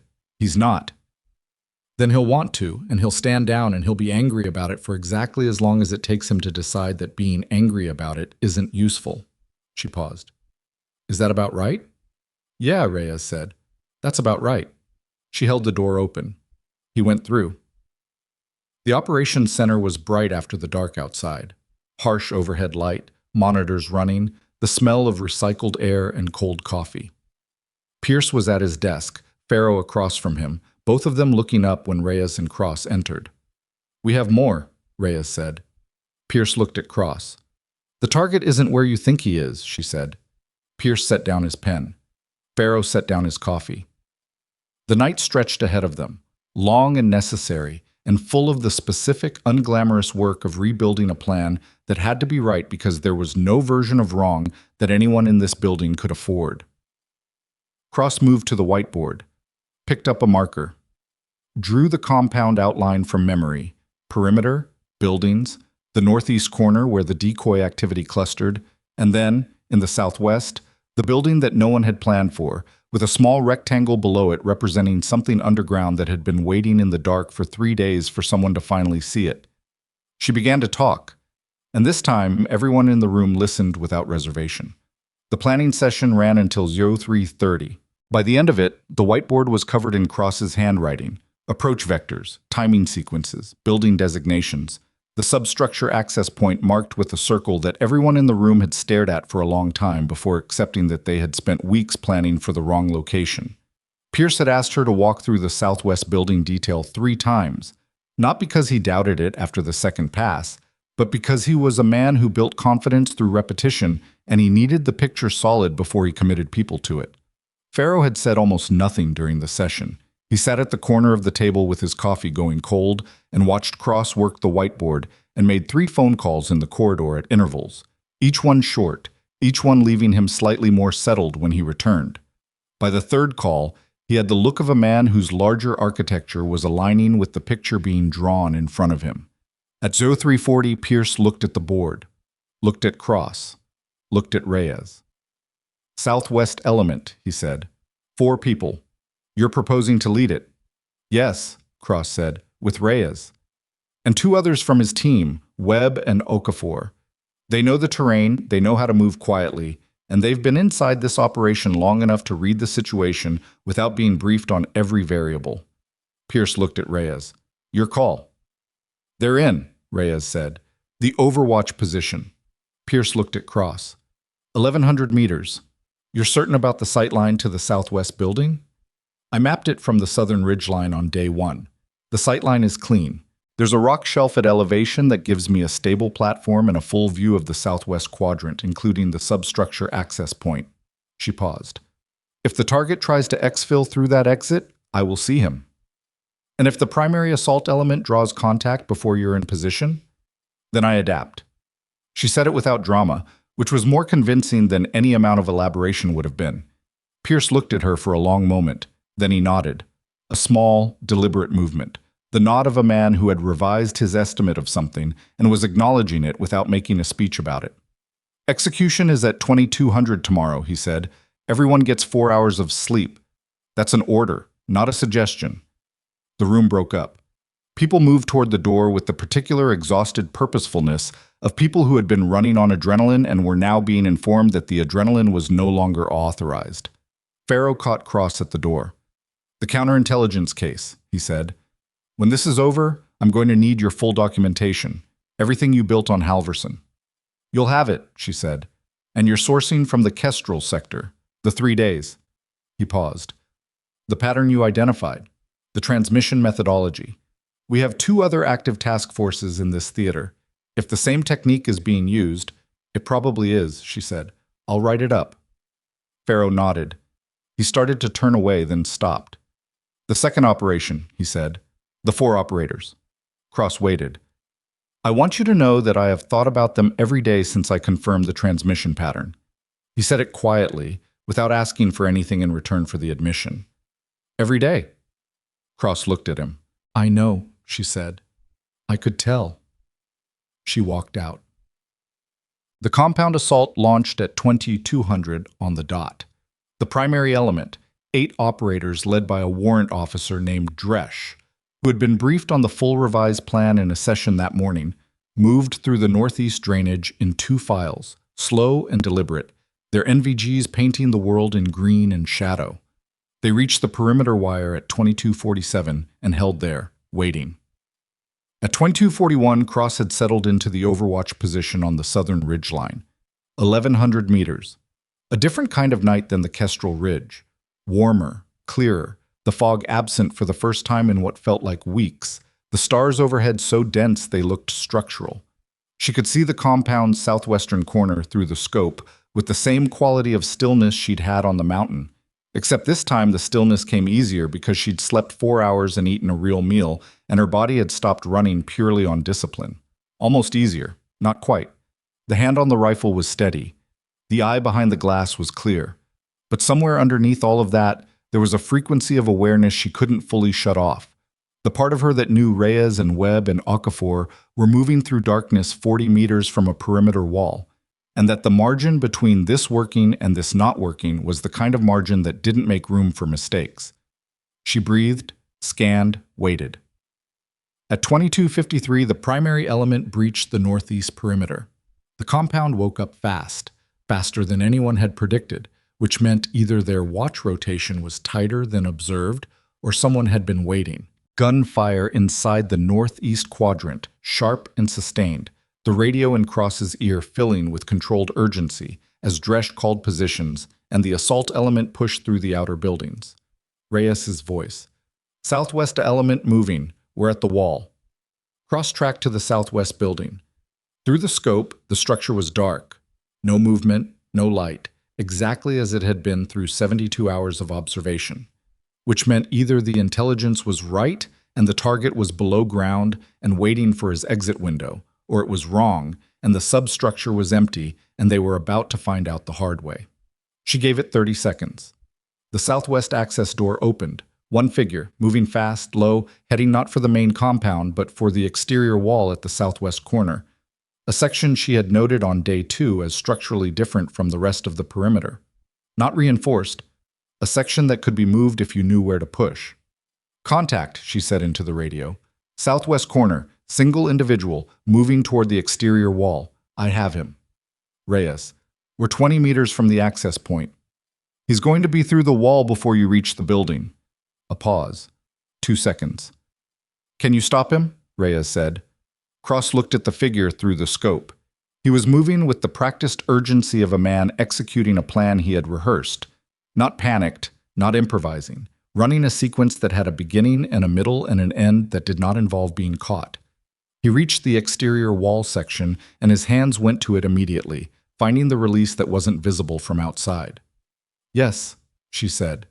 She did not take the shot, because through the scope, in the moment before she would have pressed the trigger, she saw what was on the man's back, a bag, and from the bag, a hand extending, small. A child's hand gripping the strap from inside the bag. She pulled her eye from the glass, looked again. The bag was too large. The shape was wrong. She had been looking at an operational target and had registered a child because the shape suggested it, and her brain had filled in the gap before the data confirmed it. She went back to the glass and the hand was not a hand. It was a document case, buckled on the outside, the corner of it visible above the bag's mouth. She pressed the trigger. The round covered 1,100 meters in just over 1 second. The figure dropped at the base of the exterior wall with one hand still on the release panel, the wall section half open, the document case spilled onto the ground beside him. "Target down," she said. "Southwest exterior wall. He has a document case. Whatever's in it, you want it intact." Reyes: "Copy. Moving." She kept scanning, kept her breathing even, tracked the perimeter, tracked the interior, tracked the sounds coming through her earpiece as the primary assault element pushed through the decoy position in the northeast and found what she had told them they would find. Empty rooms, staged equipment, the deliberate theater of a position designed to look occupied. Dresch's voice, flat and professional. "Northeast objective is clear. No HVT, confirming Cross's assessment. This was a shell." Pierce from the command element outside the perimeter. "Southwest?" Reyes: "We have the target. He's down. Document case is intact. We're extracting." A pause. Then Pierce, and in his voice was something Reyes had not heard there before. Not relief exactly, because relief implied surprise, and what he was expressing was the release of something held under pressure for a very long time. "Copy," Pierce said. "All elements, begin withdrawal." The debrief happened the following morning in the same prefab room with the same buzzing overhead light. Different configuration. More people, including 2 officers from Regional Command who had driven through the night to be present, and Pharaoh at the end of the table again with a new cup of coffee and the look of a man who had slept better than anyone expected. The document case had contained what Pharaoh, with characteristic understatement, described as significant operational intelligence, a phrase that the 2 Regional Command officers received with expressions suggesting it was considerably more than significant. There were names in it, network architecture, financial routing, the kind of material that took years to develop and that the target had apparently been carrying with him because he didn't trust his own secure storage, which was, Pharaoh noted, a very human failure in an otherwise carefully constructed operation. Cross sat at the table and answered questions for 90 minutes. She was precise, complete, and gave credit where it was owed without being asked to. Cavendish got a specific citation for the device identification, Okafor for the administrative log work, Reyes for the judgment call on not pulling the transmitter before they were ready to move on Halverson. At the end of the debrief, one of the regional command officers, a brigadier general named Vasquez, who had the manner of someone who had attended many debriefs and had learned to identify the ones that mattered, looked at Cross directly. "Master Sergeant," she said, "the shot at 1,100 meters in the dark on the Kestrel Ridge, and the substructure exfil last night at 1,100. You want to tell me about your qualification record? No, ma'am, Cross said. Vasquez looked at her for a moment. Then, with the slight movement of a face that is deciding not to push, she let it go. The northeast drainage approach, Vasquez said instead. If we'd run the original western route, you would have lost people before you reached the wall, Cross said, and the target would have been through the southwest exit before the assault element recovered. Because of the decoy pattern. Yes. Which you identified in 72 hours of solo observation. The pattern was there. I had time to look for it. Vasquez looked at Pierce. Pierce looked at the table in the specific way of a man who is thinking about the planning sessions he had run before Cross put the southwest building on the whiteboard. Master Sergeant Cross, Vasquez said, I am going to be making some calls today about your next assignment. General, I have a current assignment. I'm aware. Vasquez looked at her steadily. The people making decisions about your current assignment are going to receive a call from me. After that, decisions may change. She paused. You are too valuable an asset to be operating without institutional support. I had institutional support, Cross said. On the Kestrel Ridge, I had 12 operators who covered my movement and trusted my call. That's the support that matters. Vasquez looked at Reyes. Reyes looked at Cross. Cross was looking at Vasquez with the focused patience she brought to everything, which was the closest she got to an argument. We'll discuss it, Vasquez said finally, which meant the call was going to happen regardless. The debrief room cleared slowly. The regional command officers left first, then Pharaoh, then the analysts. Pierce stayed until the end, shutting down the wall screen, capping the dry erase markers with the methodical tidiness of a man who processed by organizing physical objects. When it was just him and Reyes and Cross, he said, Halverson is being transferred today. Federal jurisdiction. Pharaoh's team handles it from here. He capped the last marker. I want you both to know. The parallel investigation I was running with Pharaoh. The reason I didn't move earlier. He stopped, set the marker down. 4 men, 5 months ago. I have gone through the sequence 100 times. Pierce, Reyes said, I need to say it. Say it then. If I had moved on less evidence, I might have burned the case, gotten him acquitted on insufficient process, lost the network entirely. He looked at the whiteboard. Or I might have moved fast enough that those 4 men went into a different briefing room with different route information. He looked at Reyes. I don't know which one is true. I've stopped being able to tell. The room held the weight of that for a moment. You can't know, Reyes said. That's the thing you have to live with, not solve. Pierce looked at him, then at Cross. Cross said nothing, but she didn't look away, which was its own form of acknowledgement. The compound operation, Pierce said, pulling himself back to forward motion the way professional men did. The intelligence from the document case is going to generate follow-on tasking. There will be more operations. I know, Reyes said. Your team handled this well, all of it. Pierce looked at him directly. I mean that. Bowden's going to need 6 weeks, Reyes said. He's going to be furious about it for 5 of them. Tell him the team carried him out because they needed him to be alive for what comes next.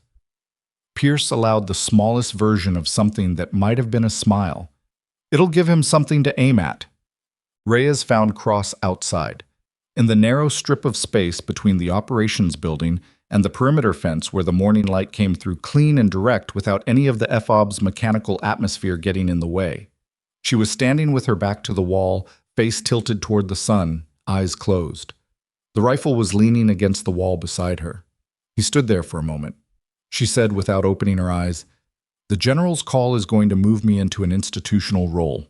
Training, probably. Development of doctrine. She paused. I can feel it happening from here. Is that bad? I don't know yet. She opened her eyes, looked at the Kestrel ridgeline, visible to the north, the dark line against the morning sky that both of them had spent time on in the last 48 hours, from different directions. I've been operating solo for a long time. It has a specific quality. You know exactly who is responsible for each decision. And in an institutional role, you don't. In an institutional role, you're responsible for decisions made by people you've trained, in conditions you've prepared them for, against variables you couldn't fully anticipate. She looked at him. That's a different kind of weight. Heavier, he said. Different, she said again. I'm not sure heavier is the right word, just different. She was quiet for a moment. The people I would be training, They'd go into situations like the Kestrel Ridge, like the compound, she paused. They'd need to know everything that's useful and nothing that isn't. That's all training is, Reyes said. It's not all it is. She looked at him. It's also being willing to hand someone a capability you spent years building and trust them to use it in conditions you aren't present for. She paused. That requires a different kind of trust than pulling a trigger. He thought about that. About what it meant to hand something you'd built to someone who hadn't been there for the building of it. About Bowden in the medical bay, who would be back in 6 weeks, who would want everything documented so that when he went back into the field, he went back knowing more than he had before. Vasquez's call is going to happen regardless, he said. What happens after it is still yours to decide. Is it? Within limits. He looked at her. Everything is within limits. She looked at the ridgeline for a long moment. Then she looked at the rifle leaning against the wall, the long barrel, the scope that had looked at things 2 kilometers away and made quiet decisions about them. In the planning session, she said, when I drew the compound on the whiteboard and Pierce started actually listening, Kowalski's face. What about it? It changed. She looked at him. People's faces change when they stop seeing what they expected and start seeing what's actually there. It's a specific change. I've watched it through a scope at distance when a target realizes something they believed isn't true. She paused. It's the same change, whether you're watching it through glass or across a table. Reyes thought about Kowalski, who had spent 12 hours skeptical and had revised in approximately 2 degrees and had said, in the equipment room, with complete simplicity, yeah, okay, which was Kowalski's version of a full capitulation. He respects you, Reyes said. He'd rather have his teeth pulled than say it directly, but he does. I know. She picked up the rifle, slung it, the familiar motion, the high carry, the muzzle, past her shoulder. That's enough. She started to walk. He fell in beside her, the same way he had walking into the operations building after Halverson, and she let him, which by this point he understood was not a small thing. Cross, he said, Reyes. When Vasquez moves you into doctrine and training, he paused. The record-breaking distances, the qualification scores in the restricted database, those go into the curriculum? She was quiet for a step, 2 steps, 3. Someone has to show people what's possible, she said. Not tell them, show them. There's a difference. I know the difference. Then you know why the answer is yes. They walked back toward the center of the fob, through the mechanical sounds of a base returning to its regular rhythm. Generators, vehicles, voices, the entire ordinary machinery of people going about the work of maintaining themselves and their purpose in a place that demanded both. The Kestrel ridgeline stayed visible to the north, fixed and dark and permanent in the way that mountains are permanent, indifferent to what had happened on and around them in the last 48 hours. 3 weeks later, Reyes got a message through a routing channel that took 4 transfers to reach him, the kind of routing that was the institutional equivalent of a deliberate obscured trail. It contained no greeting, no preamble, no signature. It contained 2 things. The first was a set of coordinates, a training facility in a location that didn't appear in standard-based directories, the kind of place that existed in the system as a support element designation rather than a named installation. The second was a range score, a distance in meters with a confirmation notation beside it. No context, no explanation. The distance was 2,847 meters. Reyes looked at it for a long time. Then he wrote it in the notebook, below the plate number, below the 4 lines about who knew what and when, below everything else that the Kestrel operation had put into that small paper record. He wrote it at the bottom of the last page, and he drew a line under it, and he looked at what he had written. Not a mystery, not a legend. A fact, recorded precisely, the way facts deserve to be recorded. He closed the notebook. Outside, the afternoon light was flat and clear, and the mountains were still where they had always been. And somewhere in a training facility that didn't appear in standard directories, a woman with a long rifle and a restricted qualification record was standing in front of a room full of people who didn't yet know what they were capable of, showing them the difference between what they'd been told was possible and what actually was. The gap between those 2 things was where she lived, had always lived. The impossible doesn't move. It stays fixed, like a ridgeline in the dark, waiting for someone patient enough and precise enough and willing enough to close the distance. Greatness doesn't announce itself. It simply shows up when everything else has failed and does what needs to